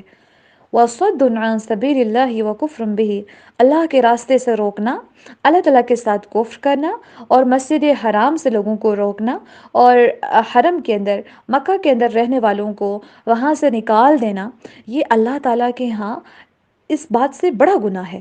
اور ہاں، یہ جو تم فتنے پھیلا رہے ہو، وَالْفِتْنَةُ أَكْبَرُ مِنَ الْقَتْلِ، یہ قتل کرنے سے یا لڑائی جھگڑے جو ہو رہے ہیں، لڑائی ہے، اس سے بڑی بات کیا ہے؟ جو فتنے تم پھیلا رہے ہو، جو تم فتنے، جو فساد ڈلوا رہے ہو، یہ اس سے بڑی بات ہے لڑائی سے. اب جو حرمت والے مہینے ہیں، ان کے اندر لڑائی کرنا، ویسے تو لڑائی منع ہے، لیکن اللہ سبحانہ و تعالیٰ نے ایک خاص سچویشن کے اندر ان مہینوں کے اندر بھی لڑائی کرنے کی اجازت دے دی ہے۔ سورۃ البقرہ آیت نمبر 194 کے اندر اللہ سبحانہ وتعالیٰ فرماتے ہیں الشہر الحرام بالشہر الحرام، حرمت والے مہینے کے بدلے میں ہے۔ یعنی کہ اگر دوسرے حرمت کا خیال رکھتے ہیں اس مہینے کی، آپ نے رکھنا ہے۔ اگر ایسا ہے کہ وہ اس کی حرمت کا خیال نہیں رکھتے تو آپ نے پھر ان سے لڑائی کرنی ہے، جیسے کہ وہ آپ سے لڑائی کر رہے ہیں۔ فلا تظلموا فيهن انفسكم وقاتلوا المشركين كافة كما يقاتلونكم كافة۔ تم اپنی جانوں کے اوپر ظلم نہ کرو اور کافروں سے ہر حال میں لڑو جیسے کہ وہ ہر حال میں تم سے لڑائی کرتے ہیں۔ تو چاہے جیسی بھی سچویشن ہو، جو بھی مہینہ ہو، اگر وہ آپ کے اوپر ذاتی کرنے سے روکتے نہیں ہیں تو آپ نے ایسا نہیں کرنا کہ آپ خود بیٹھے رہیں اور وہ سارے کے سارے مسلمانوں کو قتل کر دیں اور شہید کر دیں، اور اس کے بعد پھر مسلمانوں کی نسلوں کو مٹا دیں، اور آپ صرف اس بات کا انتظار کرتے رہیں کہ اس مہینے کے اندر اجازت نہیں ہے، بلکہ حرمت والا مہینہ حرمت والے مہینے کے بدلے میں ہے۔ لیکن یہ صرف اس صورت میں اجازت دے گئی یا حرمت والے مہینوں کے اندر لڑنے کی کہ کفار چونکہ ان مہینوں میں بھی نا مسلمانوں سے لڑائی کرنے کے لیے آمادہ رہتے تھے، اس لیے مسلمانوں کے اوپر بھی ان مہینوں کے اندر لڑائی کرنے کے اوپر پابندی اللہ سبحانہ وتعالیٰ نے رکھی نہیں ہے، ہٹا دی۔ اور اگر ان مہینوں کی پاسداری، اس کی حرمت کی پاسداری اگر کفار کرتے ہیں تو مسلمانوں کو بھی کرنی چاہیے۔ اور یہ جو مہینے ہیں یہ بہت زیادہ امپورٹنٹ ہیں، ان کی حرمت کا خیال رکھنا چاہیے، گناہوں سے زیادہ سے زیادہ بچا جائے ان مہینوں کے اندر۔ اور اس کے علاوہ جتنے بھی قسم کے فتنے فساد ہیں ان سے بچا جائے، کیونکہ قتل سے ایک جان جاتی ہے، فتنے سے معاشرے تباہ ہو جاتے ہیں۔ تو یہ جو کفار جس طرح کے فتنے فساد ڈال رہے ہیں، کسی کو مسجد سے روک دینا، آج کل کس طرح سے مساجد سے روکا جا رہا ہے آپ نے دیکھا ہوگا، اکثر مسجد کے باہر لکھا گیا ہوتا ہے کہ یہ بریلویوں کی مسجد ہے، یہ شیعوں کی مسجد ہے، پھر لکھا جاتا ہے جی یہ اہل حدیث کی مسجد ہے۔ پھر ایسا مجھے بہت زیادہ فرقوں کے نام تو نہیں آتے، لیکن اس طرح سے انہوں نے لکھا ہوتا ہے نا کہ صرف اس مکتبہ فقہ سے جو بلونگ کرنے والے لوگ ہیں یہ ان کے لیے مسجد بنائی گئی ہے۔ اب اس کا مطلب ہے کہ مسجد تو اللہ کا گھر ہے، اس کے باہر اس طرح کے نام لکھنے کی ضرورت تو نہیں تھی، اس طرح سے تو باقی جو لوگ ہیں تو اس مسجد میں آ کے نماز نہیں پڑھیں گے، تو آپ نے ایک طرح سے دروازے ان کے اوپر بند کر دیے۔ تو یہ جو فرقہ واریت کو پھیلانا، اس کو پروموٹ کرنا اور ہر جگہ کے اوپر فرقے کے اوپر بات کرنا کہ آپ اس فرقے سے بلونگ کرتے ہیں لہٰذا آپ یہ کام نہیں کر سکتے، وہ کام نہیں کر سکتے، تو اس وجہ سے پھر ان فرقوں کے اندر، گروہوں کے اندر بڑھ جانا، اور اس سچویشن کے اندر پھر یہ چیز لیڈ کرتی ہے کہ انسان الٹیمیٹلی مساجد سے روکنا شروع کر دیتے ہیں اور اللہ کے راستے سے روکنا شروع کر دیتے ہیں۔ تو اللہ کے راستے سے کفار تو واضح طور پر روکتے ہیں، لیکن کبھی کبھی مسلمان بھی ایسا کام کرنا شروع کر دیتے ہیں۔ اگر دیکھا جائے اللہ سبحانہ تعالیٰ کے راستے پہ تو ایک عورت کو حجاب کرنا چاہیے، اس کو پردے میں رہنا چاہیے، حیا کا خیال رکھنا چاہیے، پاک دامنی اختیار کرنی چاہیے۔ اور آج کل کے لوگ آس پاس کے معاشرے کے ایسی عورت کو کیا کہہ رہے ہوتے ہیں کہ بڑی پینڈو سی ہے، اس کو ماڈرنزم کا کوئی پتہ نہیں ہے، یہ ہر وقت پاگلوں جیسی اور جیسے ایسے ملنگ وغیرہ پھرتے رہتے ہیں، اس حالت میں رہتی ہے، باہر جاتی ہے تو کس حلیے میں جاتی ہے، اس کو دیکھ کے ہی ہنسی آتی ہے۔ ایسے جوابات دے دے کے بہت سارے لوگوں کا مائنڈ اس طرح سے بنا دیا جاتا ہے کہ وہ سوچتے ہیں کہ آج کے بعد ہم نے حجاب نہیں کرنا، کیونکہ حجاب والوں کے اوپر ایسی باتیں کی جا رہی ہیں، ایسے کمپلیمنٹس پاس کیے جا رہے ہیں۔ ایز اے رزلٹ پھر لوگ اس راستے کے اوپر چلنے سے رک جاتے ہیں۔ پھر اگر کوئی بہت گناہ گار بندہ ہے، کبھی نماز پڑھنے لگ جائے تو اس کو کہتے ہیں اوہو آج تم نے نماز شروع کر دی، خیریت تو ہے، ٹھیک تو ہو نا، لگتا ہے کوئی اس کو پرابلم ہے، کچھ ایسا ہے جس کی وجہ سے اس نے نماز شروع کر دی ہے۔ تو کچھ لوگ ہوتے ہیں جو باتوں کے ذریعے لوگوں کو اللہ کے راستے کی طرف آنے سے روک دیتے ہیں، اور کچھ ایسے ہوتے ہیں جو ہاتھوں سے روک دیتے ہیں۔ تو قرآن کو سیکھنا، اسلام کے احکامات کے اوپر عمل کرنا، اس کے اندر طعنوں سے یا اس طرح کے زبان کے استعمال سے بچیے جس کی وجہ سے لوگ دین سے دور ہو جائیں۔ اللہ کے راستے سے کسی کو ہٹانا نہیں ہے بلکہ جوڑنا ہے، اچھے انداز میں نرمی والا رویہ اپنا کے دوسروں کو دین کے ساتھ جوڑنے کی کوشش کرنی ہے۔ اللہ سبحانہ تعالیٰ کے راستے سے اگر ہم روکیں گے تو اللہ سبحانہ تعالیٰ پھر انہی لوگوں والا کام ہو جائے گا کہ ہم تو قتل سے بھی بڑے بڑے فتنے پھیلا رہے ہیں۔ تو اللہ سبحانہ وتعالیٰ نے کفار کے سوالات کا جواب دیا کہ جو تم کام کر رہے ہو وہ نا، تو یہ اس سے بھی بڑے بڑے ہیں جو مسلمانوں نے کام کیا ہے. وَلَا يَزَالُونَ يُقَاتِلُونَكُمْ حَتَّى يَرُدُّوكُمْ عَنْ دِينِهِ إِنِ اسْتَطَاعُوا. ولا یہاں پہ لا کا مطلب نہیں ہے، بلکہ ولا یزالون، یہ لا جو ہے یزالون کا ہی حصہ ہے. ولا یزالون، اور وہ ہمیشہ رہیں گے تم سے لڑتے یہاں تک کہ وہ تمہیں پھیر دیں عن دینکم، تمہارے دین سے، ان استطاعوا، اگر وہ طاقت رکھیں. کفار ہمیشہ کوشش کرتے ہیں کہ دین سے کس نہ کسی طرح سے مسلمانوں کو پھیر دیں. پہلی بات ان کی کوشش یہی ہوتی ہے کہ یہ ایمان ہی نہ لے کے آئیں، لیکن اگر ایمان لے کے آ جائیں تو واپس ان کو مرتد کرنے کی پوری کوشش کرتے ہیں کہ کس نہ کسی طرح سے یہ دین سے پھر جائیں اگر وہ طاقت رکھیں تو. لیکن ہم دیکھتے ہیں یہاں پہ ان استطاعوا کا ورڈ بتا رہا ہے کہ یہ مسلمانوں کے لیے بشارت ہے کہ کفار بے شمار لڑائیوں کے باوجود بھی کبھی اس مقصد میں کامیاب نہیں ہو سکیں گے کہ تمام کے تمام مسلمانوں کو دین سے ہی مرتد کر دیں. اسلام کو سربلند کرنے کے لیے کچھ لوگ ہمیشہ ان کا مقابلہ کرتے رہیں گے.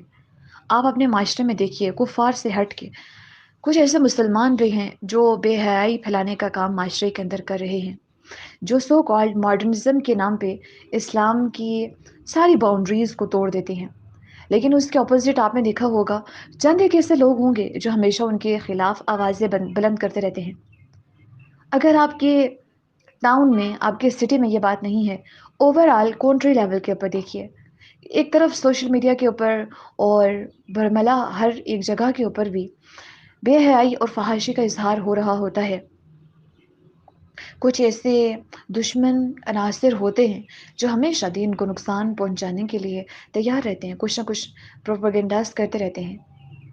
لیکن اسی طرف اللہ سبحانہ وتعالیٰ کچھ ایسے لوگوں کو بھی چنتا ہے جو ان تمام باتوں کے خلاف آواز کو اٹھاتے رہتے ہیں. اور ہمیشہ کچھ لوگ ایسے ہوتے ہیں جو کوشش کرتے ہیں کہ واپس جو لوگ دین سے ہٹ چکے ہیں، جو اس کی احکامات کو بھول چکے ہیں، تعلیمات کو فالو نہیں کرے، ان کو واپس لایا جائے. میجورٹی ایسی ہوتی ہے جو نقصان پہنچانے کی کوشش کرتے ہیں اسلام کو، اور کم لوگ ایسا ہوتے ہیں جو اسلام کے لیے کام کرتے ہیں، اسلام کو پھیلانے کے لیے اور دین کے لیے کام کرتے ہیں. وہ اب جب دین کے لیے کام کرنے والے تھوڑے ہیں، پھر بھی اللہ سبحانہ وتعالیٰ دین کو ہی سربلند کرتے ہیں، کیونکہ حق ہمیشہ باطل کے اوپر غالب آتا ہے، وہ دین ہی حق ہے، اسلام ہی حق ہے.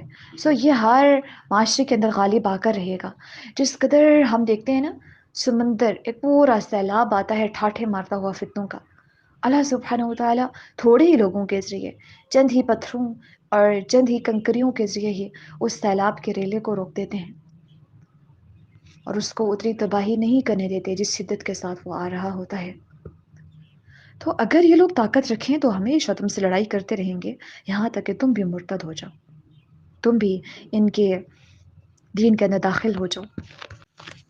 سن لو، وَمَن يَرْتَدِدْ مِنْكُمْ عَنْ دِينِهِ فَيَمُتْ وَهُوَ كَافِرٌ فَأُولَئِكَ حَبِطَتْ أَعْمَالُهُمْ فِي الدُّنْيَا وَالْآخِرَةِ وَأُولَئِكَ أَصْحَابُ النَّارِ هُمْ فِيهَا خَالِدُونَ.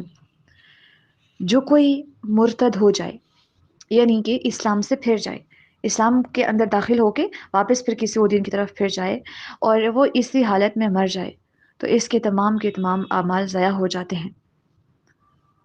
لیکن اگر ایسا ہو کہ سچے دل سے توبہ کر کے اسلام قبول کر لے تو پھر مرتد کے جو ہونے والے پہلے والے اعمال ہیں وہ پھر ضائع نہیں جاتے، بلکہ ان کا ثواب اس کو مل جاتا ہے.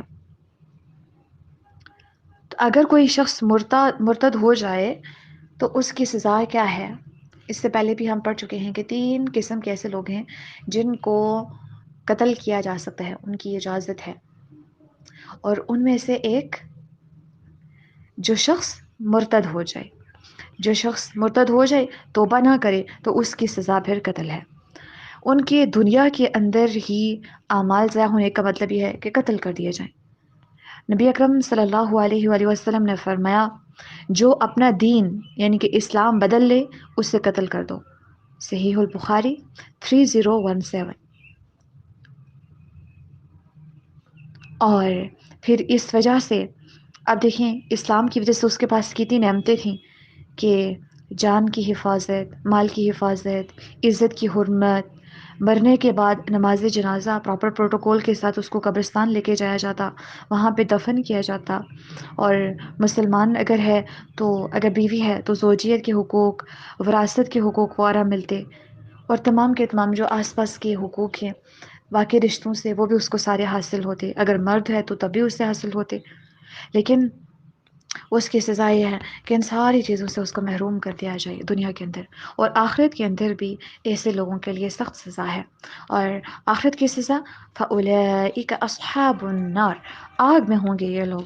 اور آگ کے بارے میں ہم جب سورۃ البقرہ کی ایک آیت پڑھ رہے تھے، ربنا آتنا فی الدنیا حسنہ وفی الآخرۃ حسنۃ وقنا عذاب النار، یہاں پہ وقینا عذاب النار کی ڈسکرپشن جب ہم نے کی تھی تب ہم نے دیکھا تھا کہ وہ آگ کس قدر سخت ہے۔ ہم فیہا خالدون، وہ اس میں ہمیشہ ہمیشہ رہنے والے ہیں۔ ان الذین آمنوا والذین هاجروا وجاهدوا في سبيل الله أولئك يرجون رحمة الله والله غفور رحیم۔ ان الذین، ان کا مطلب ہوتا ہے بے شک، کسی چیز میں تاکید پیدا کرنے کے لیے آتا ہے، بے شک وہ لوگ آمنو جو ایمان لائے۔ اب ایمان ہے کیا؟ ایمان 3 چیزوں کا مجموعہ ہے۔ سب سے پہلے دل سے یقین کرنا، نمبر 2 زبان سے اقرار کرنا، اور نمبر 3 عمل سے اظہار کرنا۔ ہم کبھی کبھار ایمان لے کے آتے ہیں لیکن صرف زبان کی حد تک، زبان سے اقرار ہو رہا ہوتا ہے، دل میں یقین پختہ نہیں ہوا ہوتا، اور کبھی کبھی دل بھی یقین کر لیتا ہے، زبان بھی اقرار کرتی ہے، لیکن عمل کے ذریعے ہم اس کا اظہار نہیں کر پاتے۔ اگر تینوں پلرز میں سے ایک بھی پلر اگر مفقود ہے تو اس کا مطلب ہے ابھی ہماری عمارت ڈگمگا رہی ہے۔ ایمان لانے کے بعد عمل ضروری ہے، ایمان لانے کے بعد زبان کے ذریعے اس کا اظہار کرنا، اقرار کرنا، یہ بھی ضروری ہے۔ اب کن کن چیزوں کے اوپر ایمان لانا ہوتا ہے؟ سب سے پہلے تو اللہ سبحانہ وتعالیٰ کی ذات، اس کے صفات، اس کی صفات کے تقاضوں میں ہر لحاظ سے اس کو الگ جاننا، اس کے اوپر، اس ذات کے اوپر ایمان لے آنا۔ پھر اس نے جو مخلوق کو گائیڈ کرنے کے لیے، انسانوں کی ہدایت کے لیے اپنے ہدایت یافتہ پیغمبر بھیجے، رسول بھیجے، رسولوں کے اوپر ایمان لانا ضروری ہے، ان کو سچا ماننا اللہ سبحانہ و تعالیٰ کی طرف سے، اور ان کے بتائے گئے طریقہ کار کے اوپر عمل کرنا۔ لیکن اب ہم چونکہ نبی اکرم صلی اللہ علیہ وسلم کے امتی ہیں تو ہمیں ان کی بتائے ہوئے طریقہ کار کو، ان کے بتائے گئے راستے کو اپنانا ہے۔ رسولوں کے ساتھ ساتھ فرشتے بھی اللہ سبحانہ تعالیٰ کی ایک مخلوق ہیں جن کو اللہ سبحانہ تعالیٰ نے ڈیفرنٹ ڈیوٹیاں اسائن کر رکھی ہیں، ان کے اوپر بھی انسان کا ایمان ہونا بڑا ضروری ہے۔ اللہ، اس کے رسول، اس کے فرشتوں کے اوپر ایمان لانا، یہ سب ایمان کا حصہ ہے۔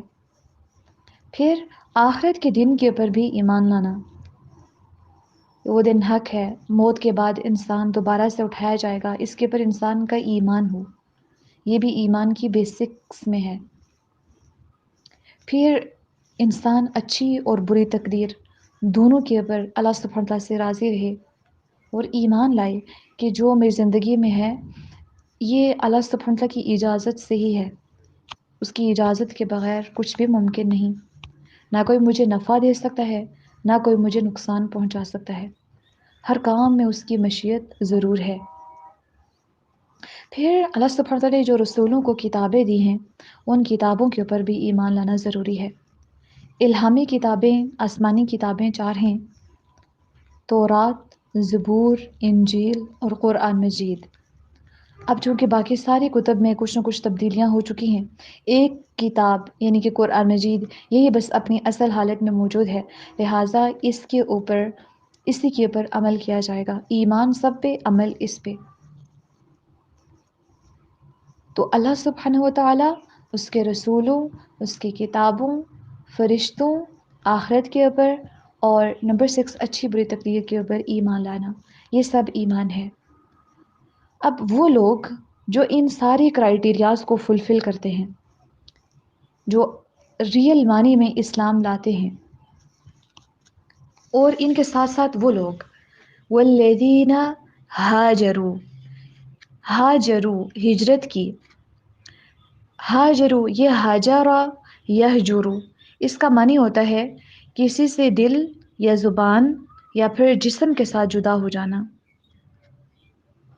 اور اب ہاجروا کے اندر مبالغہ ہے، یعنی کہ کسی سے قطع تعلق کر کے الگ ہو جانا۔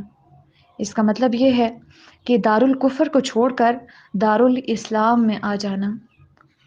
تو جو لوگ ہجرت کرتے ہیں، چاہے وہ اپنے علاقے کو اللہ سبحانہ وتعالیٰ کے لیے چھوڑ دیتے ہیں اس کے راستے میں، یا کفر سے ایمان کے اندر داخل ہو جاتے ہیں، یا گناہوں سے نیکیوں کی طرف ہجرت کرتے ہیں، وہ لوگ۔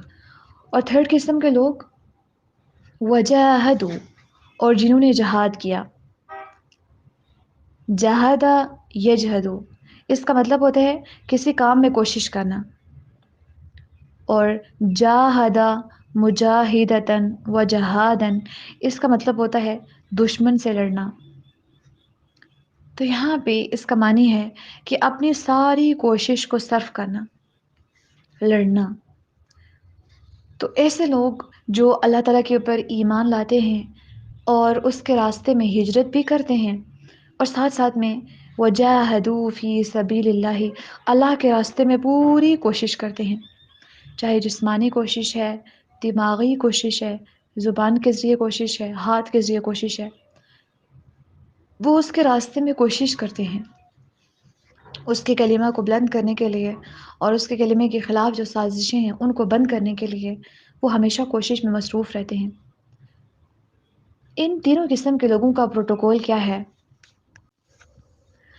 اولئک یرجون رحمت اللہ،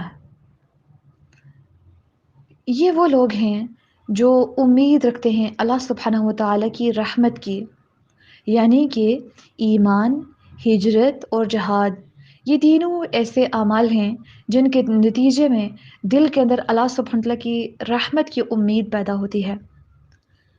جن لوگوں کا دامن ان تینوں چیزوں سے خالی ہوتا ہے تو وہ لاکھ بھی اللہ تعالیٰ کی رحمت کی امید کا دعویٰ کر لیں، لیکن حقیقت میں اللہ تعالیٰ کی رحمت کی امید ان کے دلوں میں پیدا نہیں ہو پاتی۔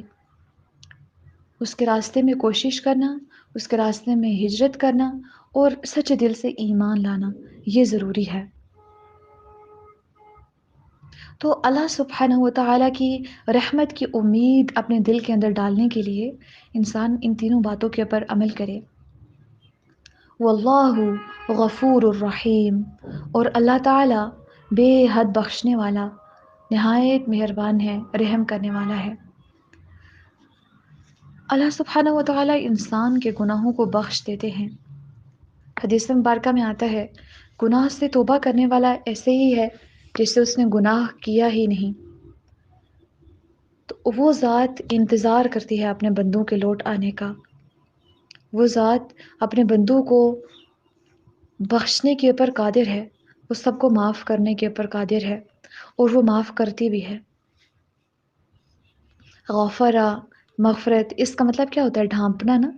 جیسے انسان کوئی لڑائی کے اندر اپنے سر کو بچانے کے لیے سر کو کسی چیز کے ساتھ ڈھانپ دیتا ہے، اسی طرح سے یا کوئی اپنے سامنے ڈھال لگا دیتا ہے اپنے اوپر تاکہ وہ بچ جائے کسی کے وار سے، اس سے اللہ سبحانہ وتعالیٰ اپنی مغفرت کے ذریعے انسان کو ڈھانپ دیتے ہیں، انسان کے گناہوں کو چھپا دیتے ہیں۔ اور انسان کے گناہوں کو معاف کر دیتے ہیں۔ اللہ اکبر۔ تو اللہ سبحانہ و تعالی بے حد بخشنے والے ہیں، اور انسان کے اوپر بے حد رحم کرنے والے بھی وہی ہیں، بلکہ ساری مخلوق کے اوپر۔ تو وہ ذات بے حد رحم کرنے والی ہے، لہٰذا اس کی رحمت کو مانگنا چاہیے اور ایسے اعمال کرنے چاہیے جس کی وجہ سے انسان کو اس کی رحمتیں پہنچیں۔ اور سب سے بڑی بات کہ انسان مخلوق کے اوپر رحم کرنا سیکھ جائے، کیونکہ جیسے جیسے انسان مخلوق کے اوپر رحم کرتا ہے، اللہ بھی انسان کے اوپر رحم کرتا ہے، اور جو مخلوق کے اوپر رحم نہیں کرتا، اللہ اس کے اوپر رحم نہیں کرتا۔ تو اللہ کی رحمت کو، اس کی مغفرت کو پانا ہے، اس کی مغفرت کی طرف دوڑنا ہے۔ جس طرح سے ہم گناہ کے کاموں میں ایک دوسرے کا ساتھ دینے کے لیے بھاگ بھاگ کے جاتے ہیں، ویسے ہی ہم نے اس کی مغفرت کو پانے کے لیے اپنے ساتھ لوگوں کو لے کے چلنا ہے، اور امید کو جگانا ہے لوگوں کے اندر۔ لوگوں کو نا امید نہیں کر لینا اللہ تعالیٰ کی رحمت سے۔ بے شک وہ لوگ جو ایمان لائے، جنہوں نے ہجرت کی اور جو اللہ کے راستے میں جہاد کرتے ہیں، کوشش کرتے ہیں، یہی وہ لوگ ہیں جو اس کی رحمت کی امید رکھتے ہیں۔ اور بے شک اللہ سبحانہ و تعالی بے حد بخشنے والا، نہایت مہربان ہے۔ یسألونک عن الخمر والمیسر، وہ آپ سے سوال کرتے ہیں، پوچھتے ہیں، عن الخمر شراب کے بارے میں، والمیسر اور جوئے کے بارے میں۔ اب ہم دیکھتے ہیں خمر یعنی یہ شراب، یہ کیا ہے؟ حضرت عبداللہ بن عمر رضی اللہ تعالی عنہ بیان کرتے ہیں کہ رسول اللہ صلی اللہ علیہ وآلہ وسلم نے فرمایا، کل مسکر خمر وکل مسکر حرام، ہر نشہ آور چیز خمر ہے اور ہر نشہ آور حرام ہے۔ تو یہاں سے ہمیں پتہ چلا کہ خمر کس کو بولتے ہیں؟ ہر ایک نشہ آور چیز کو خمر بولتے ہیں، اور ہر ایک نشہ آور چیز حرام ہے۔ اب کچھ لوگ ایسے ہیں جنہوں نے بس یہ جو انگوروں سے شراب بنائی جاتی ہے، اس کو خمر سمجھ کے باقی ساری جو نشہ آور چیزیں ہیں ان کو انہوں نے حلال کر رکھا ہے، حالانکہ ایسی بات نہیں ہے۔ جو بھی چیز جو نشہ دلاتی ہے وہ حرام ہے۔ اسی طرح سے نبی اکرم صلی اللہ علیہ وآلہ وسلم نے یہ بھی فرمایا تھا نا کہ میری امت میں سے کچھ ایسے بھی لوگ ہوں گے جو عورتوں کی شرمگاہوں کو اور ریشم کو اور خمر یعنی کہ شراب کو اور باجوں کو حلال کر لیں گے۔ یہ صحیح بخاری کی حدیث ہے۔ تو یہ ساری چیزیں ایسی ہیں جو کہ حرام ہیں، ناجائز طور پر عورتوں کی شرمگاہ، پھر ریشم مردوں کے لیے پہننا جائز نہیں، خمر یعنی کہ شراب، اور باجے جو موسیقی کے آلات ہیں، یہ سارے کے سارے حرام ہیں۔ اسی طرح سے ابو مالک اشعری رضی اللہ تعالی عنہ بیان کرتے ہیں کہ رسول اللہ صلی اللہ علیہ وآلہ وسلم نے فرمایا، میری امت کے کچھ لوگ خمر پئیں گے اور اس کا نام کچھ اور رکھ لیں گے۔ آج اگر دیکھا جائے تو کتنے سارے ایسے لوگ ہیں جو ڈیفرنٹ طرح سے پی تو شراب ہی رہے ہوتے، نشہ ہی کر رہے ہوتے، لیکن نام انہوں نے مختلف رکھے ہوتے ہیں، اس کو شراب نہیں کہا جا سکتا۔ ان کے ڈیفرنٹ نیمز رکھے، ان کو حلال کر کے وہ پیتے ہیں، وہ کہتے ہیں کہ شراب حرام ہے، یہ تھوڑی نا حرام ہے۔ تو یہ اس کی پیشن گوئی نبی اکرم صلی اللہ علیہ وسلم نے پہلے ہی کر لی کہ ایسے کچھ لوگ ہوں گے جو ایسے کریں گے۔ تو ہمیں پتہ چلا کہ وہ آپ سے سوال کرتے ہیں خمر کے بارے میں، نشہ آور چیزوں کے بارے میں، کہ کیا ہم یہ چیزیں استعمال کر سکتے ہیں۔ دوسرا کس چیز کے بارے میں سوال کرتے ہیں؟ والمیسر، جوئے کے بارے میں۔ جو یسر کا مطلب ہوتا ہے، یسرن، اس کا مطلب ہوتا ہے سہولت، آسانی۔ تو جوئے کے اندر ایسا ہوتا ہے کہ بغیر مشقت کے، بغیر محنت کے دوسرے کا مال آسانی کے ساتھ ہاتھ لگ جاتا ہے۔ تو آج کل کے دور کے اندر اگر دیکھا جائے جوا کس کس صورت میں کھیلا جا رہا ہوتا ہے، جیسے لاٹری وغیرہ، بیمے، سٹے، اور یہ جو پانسے وغیرہ کھیلے جاتے ہیں، ڈالے جاتے ہیں، یہ سارے کے سارے یہ جو کاروبار ہیں یہ جوئے کی صورتیں ہیں۔ تو جوا اور شراب دونوں کی دونوں حرام ہے. قل آپ کہہ دیجئے فیہما ان دونوں میں اسم کبیر بہت بڑا گناہ ہے. ہاں ومنافع للناس کچھ ان کے اندر فائدے بھی ہیں لیکن وَإِثْمُهُمَا أَكْبَرُ مِن نَفْعِهِمَا لیکن ان دونوں کا گناہ زیادہ بڑا ہے ان کے فائدے سے. اب ان کے نقصانات بھی ہیں اور فائدے بھی ہیں. اللہ تعالیٰ نے ان کے نقصانات کے بارے میں نہیں بتایا کہ ان کے نقصانات زیادہ ہیں ایز کمپیئر ٹو اس کا فائدہ، بلکہ اللہ تعالیٰ نے اس کے فائدے کو کمپیئر کیا گناہ کے ساتھ کہ فائدہ تو تمہیں نظر آتا ہے، ان دونوں کے فائدے سے زیادہ ان دونوں کا گناہ بڑا ہے. ہمیں بہت ساری زندگی کے مواقع ایسے آتے ہیں جہاں پہ ہمارے پاس بہت چیز کے اندر فائدہ نظر آ رہا ہوتا ہے ہمیں، لیکن اس کا گناہ اس کے فائدے سے زیادہ ہوتا ہے. نقصان اور فائدہ الگ چیزیں ہیں، لیکن ہمیں دیکھنا چاہیے کہ فائدے کے اندر بھی اگر گناہ ہے تو گناہ کو چھوڑ دیا جائے، فائدے کو چھوڑ دیا جائے. تو نفع اور نقصان کا مقابلہ نہیں بلکہ نفع اور ان کے گناہ کا مقابلہ ہوا ہے. تو آج ہمیں دیکھنے کی ضرورت ہے کہ کون کون سی زندگی کے ایسے مواقع ہیں جہاں پہ مجھے کسی چیز کا تھوڑا سا فائدہ نظر آ رہا ہوتا ہے لیکن اس کا گناہ کس قدر بڑا ہوتا ہے. جیسے کسی کی میں اگر غیبت کرتی ہوں تو مجھے اس میں فائدہ تھوڑا سا ہوگا کہ دوسرا بندہ تھوڑا سا اس کے مائنڈ کے اندر جس کی میں غیبت کر رہی ہوں اس کے حوالے سے تھوڑے سے نیگیٹو تھاٹس آ جائیں گے، لیکن اس کا گناہ کتنا بڑا ہے. اچھا نماز چھوڑ دیتے ہیں، لیٹ جاتے ہیں، آرام کر لیتے ہیں، لیکن اس کا گناہ کتنا بڑا ہے. فائدہ بہت چھوٹا ہے اور گناہ بہت بڑا ہے. تو کوئی بھی چیز دنیا میں کتنی بھی فائدہ مند کیوں نہ ہو، اگر اس میں گناہ ہے تو مومن کو اس سے اجتناب کرنا چاہیے. تو یہاں پہ اسم کبیر یہ جو ورڈ ہے اس کے ذریعے شراب اور جوا دونوں کی حرمت ثابت ہوتی ہے، ان کی طرف اشارہ ہوتا ہے کہ دونوں کی دونوں حرام ہے. اگر ہم دیکھیں تو ہمیں بلکہ ابھی جانچنا ہے اپنی زندگیوں کو کہ گھر میں اگر ہمارے گھر میں ٹی وی ہے تو ان کا فائدہ کتنا ہے، گناہ کتنا ہے. ہمارے پاس موبائل فونز ہیں، ان کے ذریعے ہم فائدہ کتنا اٹھاتے ہیں اور گناہ کتنے کماتے ہیں. اور زندگی کے اندر جو جو چیزیں ہیں ان کے اندر دیکھیں کہ گناہ کتنا ہے ان کا اور ہم ان سے نفع کتنا اٹھا رہے ہیں، تو ہم نے ان سے اجتناب کرنا ہے. وَيَسْأَلُونَكَ مَاذَا يُنْفِقُونَ قُلِ الْعَفْوَ كَذَلِكَ يُبَيِّنُ اللَّهُ لَكُمُ الْآيَاتِ لَعَلَّكُمْ تَتَفَكَّرُونَ. وَيَسْأَلُونَكَ اور وہ آپ سے سوال کرتے ہیں یا پوچھتے ہیں، ماذا ينفقون کہ کیا چیز وہ خرچ کرے. اب یہ بھی بڑے حوصلے کی بات ہے کہ انسان پوچھے کہ کیا خرچ کیا جائے. یہاں سے ایک یہ بھی ہمارے ذہن میں پوائنٹ آنا چاہیے کہ اگر ہمیں کوئی کام کرنا ہے تو اس کے بارے میں سب سے پہلے ہمیں نو ہاؤ ہونی چاہیے، اس کے فوائد اور نقصانات کے بارے میں ہمیں پتہ ہو، اس کی اہمیت کے بارے میں ہمیں پتہ ہو. کیونکہ ایک مومن کبھی بھی ایسے ہی کوئی کام نہیں کر لیتا اس کے انجام کو دیکھے بغیر، ہمیشہ دیکھ کے سوچ سمجھ کے سٹیپ اٹھاتا ہے کہ کہیں پہ یہ قدم میری آخرت کو برباد تو نہیں کر دے گا. تو مومن وائز ڈیسیژنز لیتا ہے. اگر کوئی کام کرنا ہے اس کے لیے پہلے تحقیق کرتا ہے اور اس کے بعد پھر اس کے لیے اسٹریٹجیز پلان کرتا ہے تاکہ وہ اسموتھلی سارے کام ہو سکے. ایسا نہیں ہوتا کہ ایک مومن بلائنڈ فالوور ہو جائے کہ اندھا دھن کسی کے پر اعتبار کرے اور پھر وہ گمراہ کے پیچھے لگ کے گمراہ ہو جائے.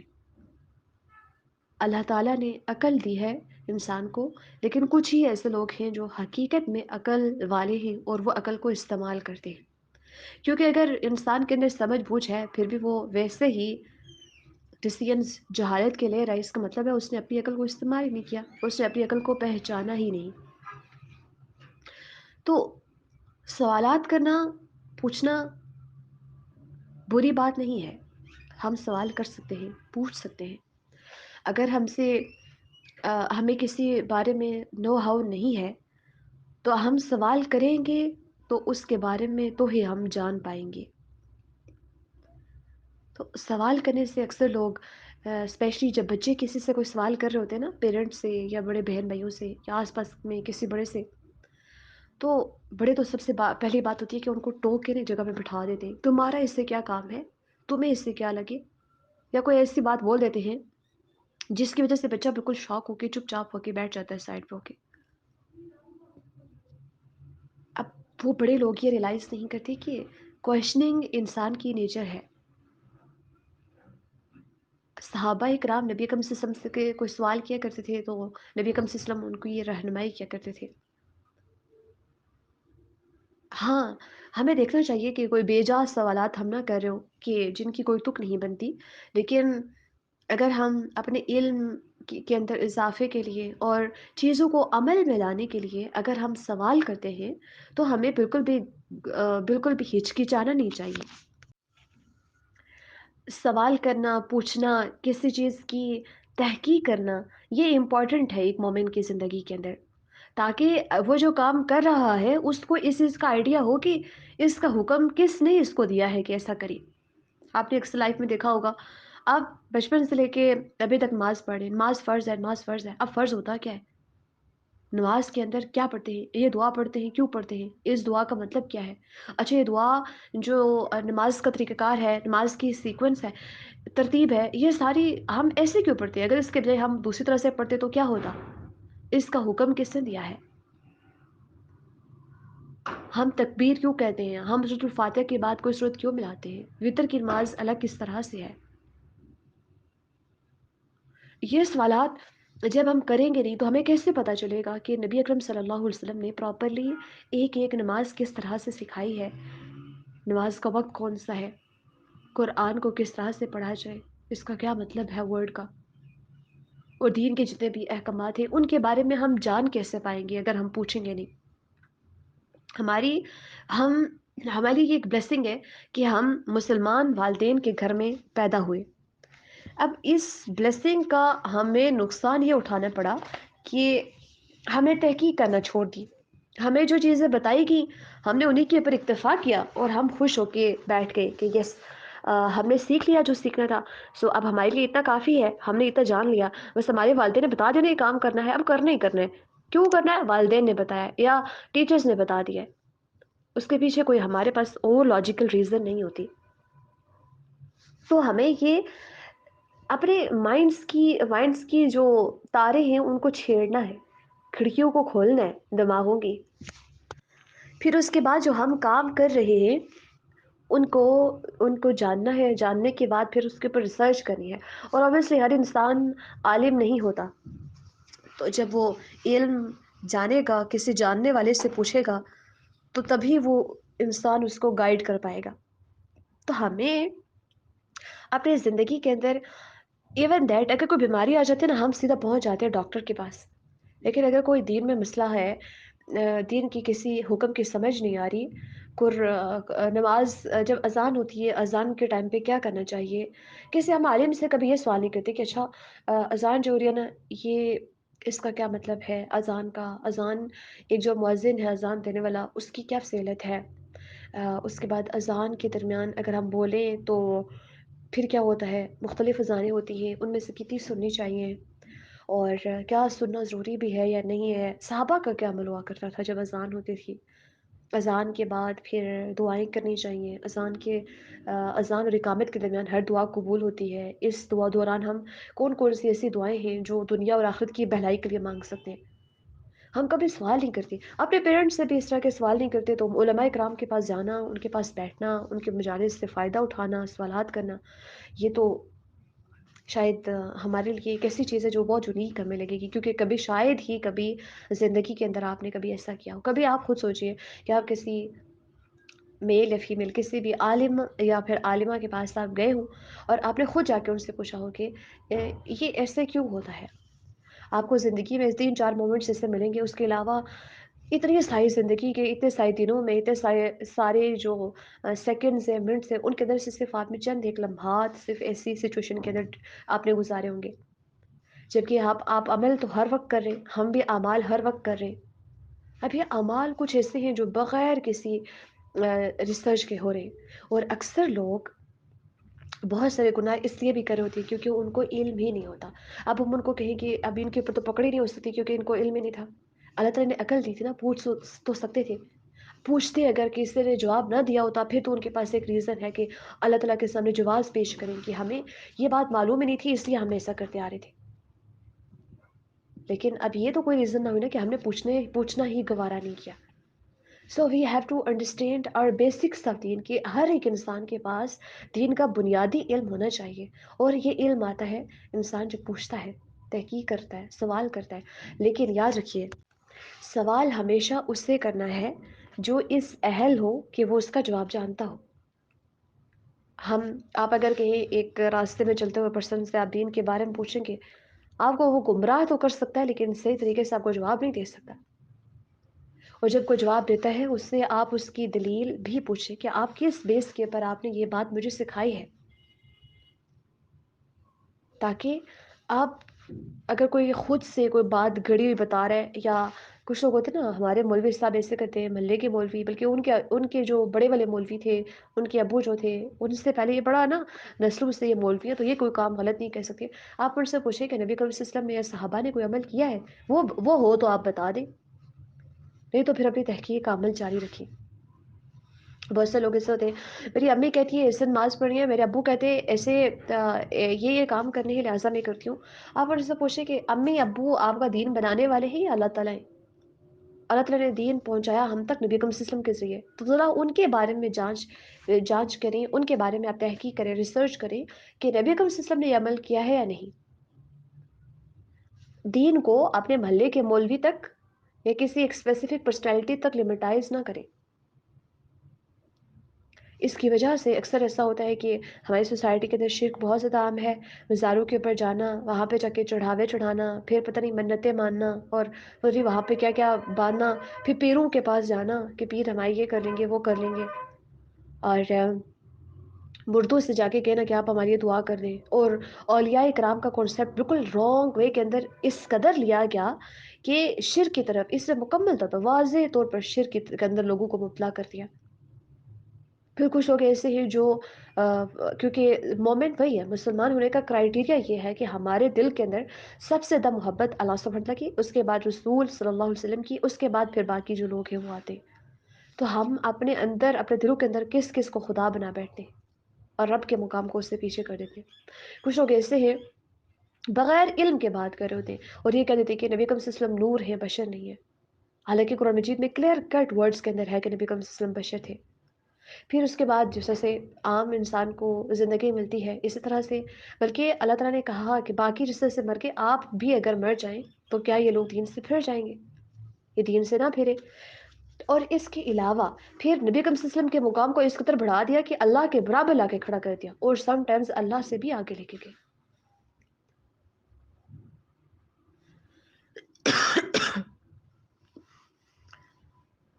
نبی اکرم صلی اللہ علیہ وسلم نے تو اپنی بیٹی سے بھی کہا تھا، اپنی پھوپھی حضرت صفیہ سے بھی کہا تھا رضی اللہ تعالیٰ عنہا کہ میں تم لوگوں کے کچھ بھی کام نہیں آ سکتا.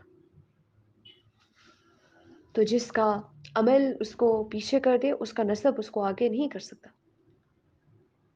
لیکن سب کچھ جاننے کے باوجود ہم پھر بھی ان چیزوں کو جہالت والی حرکتیں کرتے ہیں. اور پھر جس کے پاس علم ہوتا ہے وہ بیچارہ بیٹھ کے پریشان ہو جاتا ہے کہ آخر لوگ کس ڈائریکشن کے اندر جا رہے. تو علم کا ہونا ضروری ہے.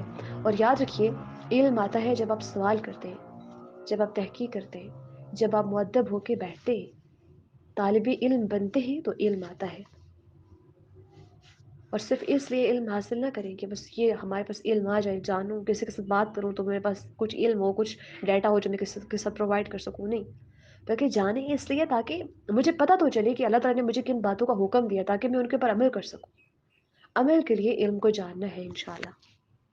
اور اس لیے ضروری ہے کہ انسان اہل علم سے سوال کرے، ایسے علم والے جو اس کو پتہ ہو کہ یہ صحیح بات ہی مجھے بتائیں گے، گائیڈ کریں گے، مجھے گمراہ نہیں کریں گے مزید. وَيَسْأَلُونَكَ مَاذَا يُنْفِقُونَ قُلِ الْعَفْوَ كذلك يبين الله لكم الآيات لعلكم تتفكرون وَيَسْأَلُونَكَ اور وہ آپ سے سوال کرتے ہیں ماذا کیا چیز ہے جو ينفقون وہ خرچ کرے. اب خرچ کرنے کا بھی طریقہ کار اللہ سبحانہ و تعالیٰ نے انسانوں کو سکھا دیا کہ خرچ کیا کرنا ہے. اس سے پہلے ہم دوسرے سپارے میں پڑھ چکے ہیں کہ کس کس کے اوپر خرچ کرنا ہے. اللہ سبحانہ تعالیٰ نے وہ بتا دیا کہ خیر میں سے بھلائی میں سے جو بھی آپ دینا چاہتے ہیں تو سب سے پہلا حق کس کا ہے، پھر کس کا ہے، پھر کس کا ہے. اب خرچ کیا کرنا ہے؟ اللہ تعالیٰ نے ہی جواب دیا قل آپ کہہ دیجئے العفو جو زائد ہو.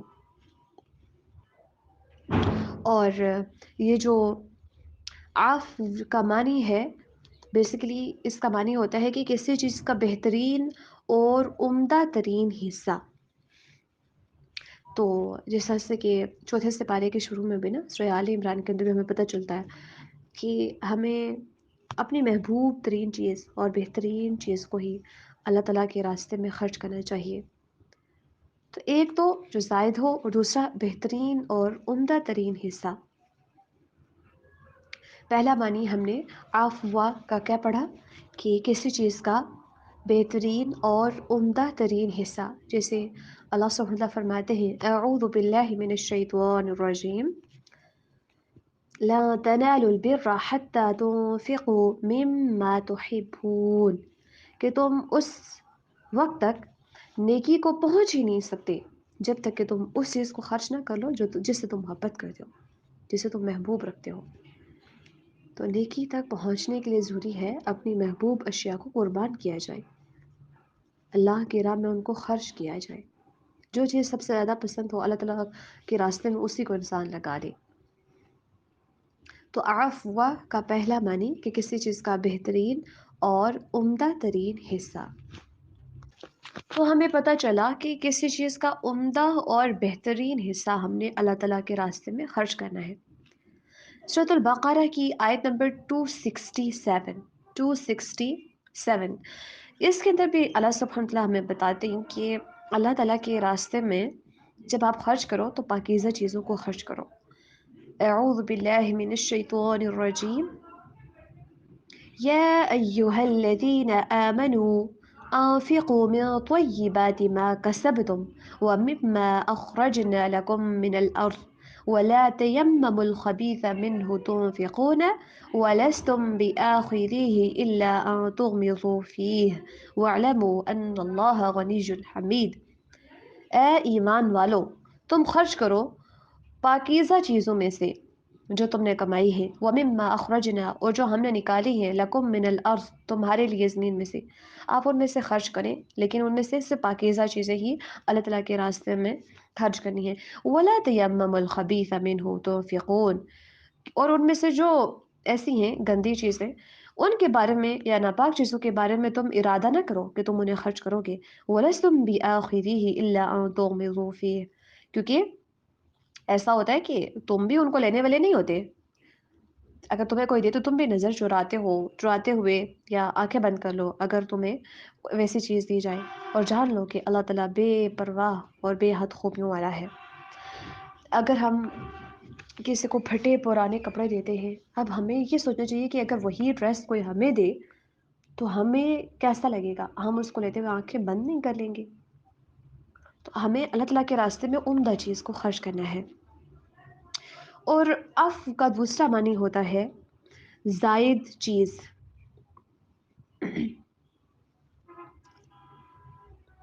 اب ایسا ہوتا ہے کہ العفو کا دوسرا معنی اس سے مراد وہ مال ہوتا ہے جو اہل و عیال اور لازمی ضروریات کے اوپر خرچ کرنے کے بعد بھی بچا رہے اور جس کے خرچ کرنے کے بعد انسان خود کسی کا محتاج نہ ہو جائے کہ دوسروں سے وہ سوال کرنے لگے.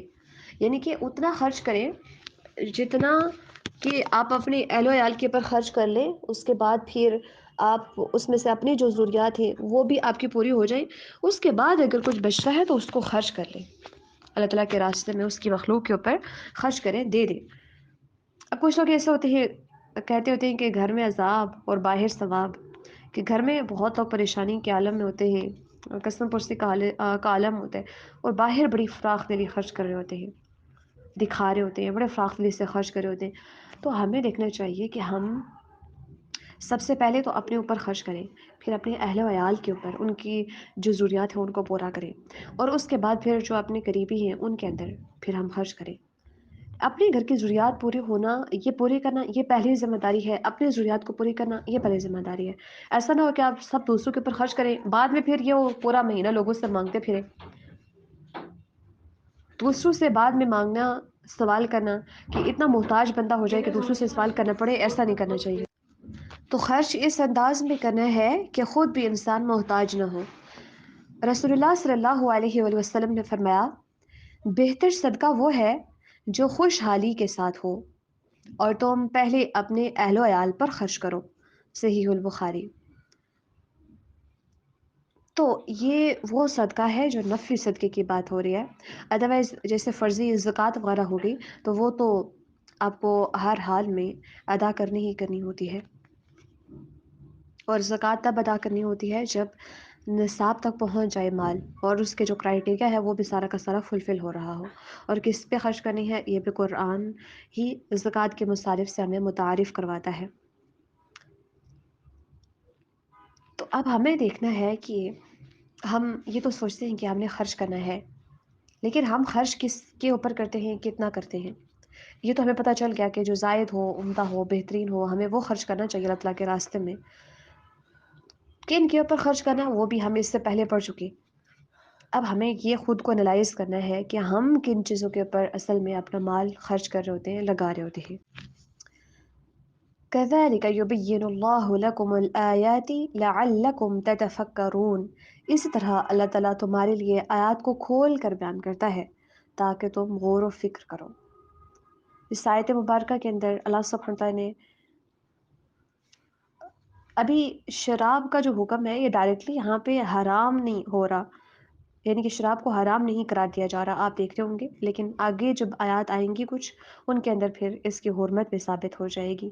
ابھی یہاں پہ اتنا بتایا گیا کہ شراب اور جو ہر نشاور چیز ہے اس کے اندر اور جوئے کے اندر، ان دونوں کے اندر انسان کے لیے فائدے تو ہیں لیکن گناہ بہت زیادہ ہے. اس سے پہلے ایک آپ کو اسائنمنٹ دی گئی تھی کہ مومن کو کون سے کام چھوڑ دینے چاہیے. تو آپ کوئی جواب دے رہا تھا، کوئی.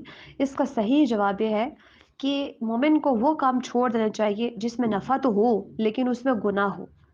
ویسے نقصان کا کام تو کرتا ہی کوئی نہیں ہے، لیکن فائدہ ہو رہا ہو لیکن اس میں گناہ ہے، پھر بھی انسان کو وہ کام نہیں کرنا چاہیے. تو ان دونوں میں فائدہ تو ہے، شراب میں اور جوئے میں، لیکن اس میں گناہ ہے، اور گناہ اس کے ان دونوں کے فائدے سے زیادہ ہے، لہٰذا اس سے بچنا چاہیے. اور خرچ کرنے کے بارے میں اگر وہ سوال کرتے ہیں تو آپ ان سے کہیے کہ جو زائد ہے اس کو خرچ کریں. اسی طرح سے اللہ تعالیٰ اپنی آیات کو، نشانیوں کو کھول کر تمہارے لیے بیان کرتے ہیں تاکہ تم غور و فکر کرو. اس کے ساتھ ہماری یہ آیت مکمل ہوئی. اللہ سبحانہ وتعالیٰ سے دعا ہے کہ اللہ سبحانہ وتعالیٰ قبول فرمائے اور اپنے راستے میں خرچ کرنے کی توفیق عطا فرمائے، اور خرچ کرنے کے بعد اللہ سبحانہ وتعالیٰ حلال مال میں وسعت عطا فرمائے، رزق میں برکتیں عطا فرمائے، اور جتنا ہے اس کے اندر اللہ سبحانہ وتعالیٰ آسانی کے ساتھ گزر بسر کرنے کی توفیق عطا فرمائے، اور ہمارے مال کو ہمارے لیے نجات کا باعث بنائے، نہ کہ ہمارے لیے یہ فتنہ یا آزمائش بن جائے. سبحانک اللہم و بحمدک، اشہد ان لا الہ الا انت، استغفرک و اتوب الیک. ربنا تقبل منا انک انت السمیع العلیم. اللہم صلی وسلم علی نبینا محمد صلی اللہ علیہ وآلہ وسلم. السلام علیکم ورحمۃ اللہ وبرکاتہ.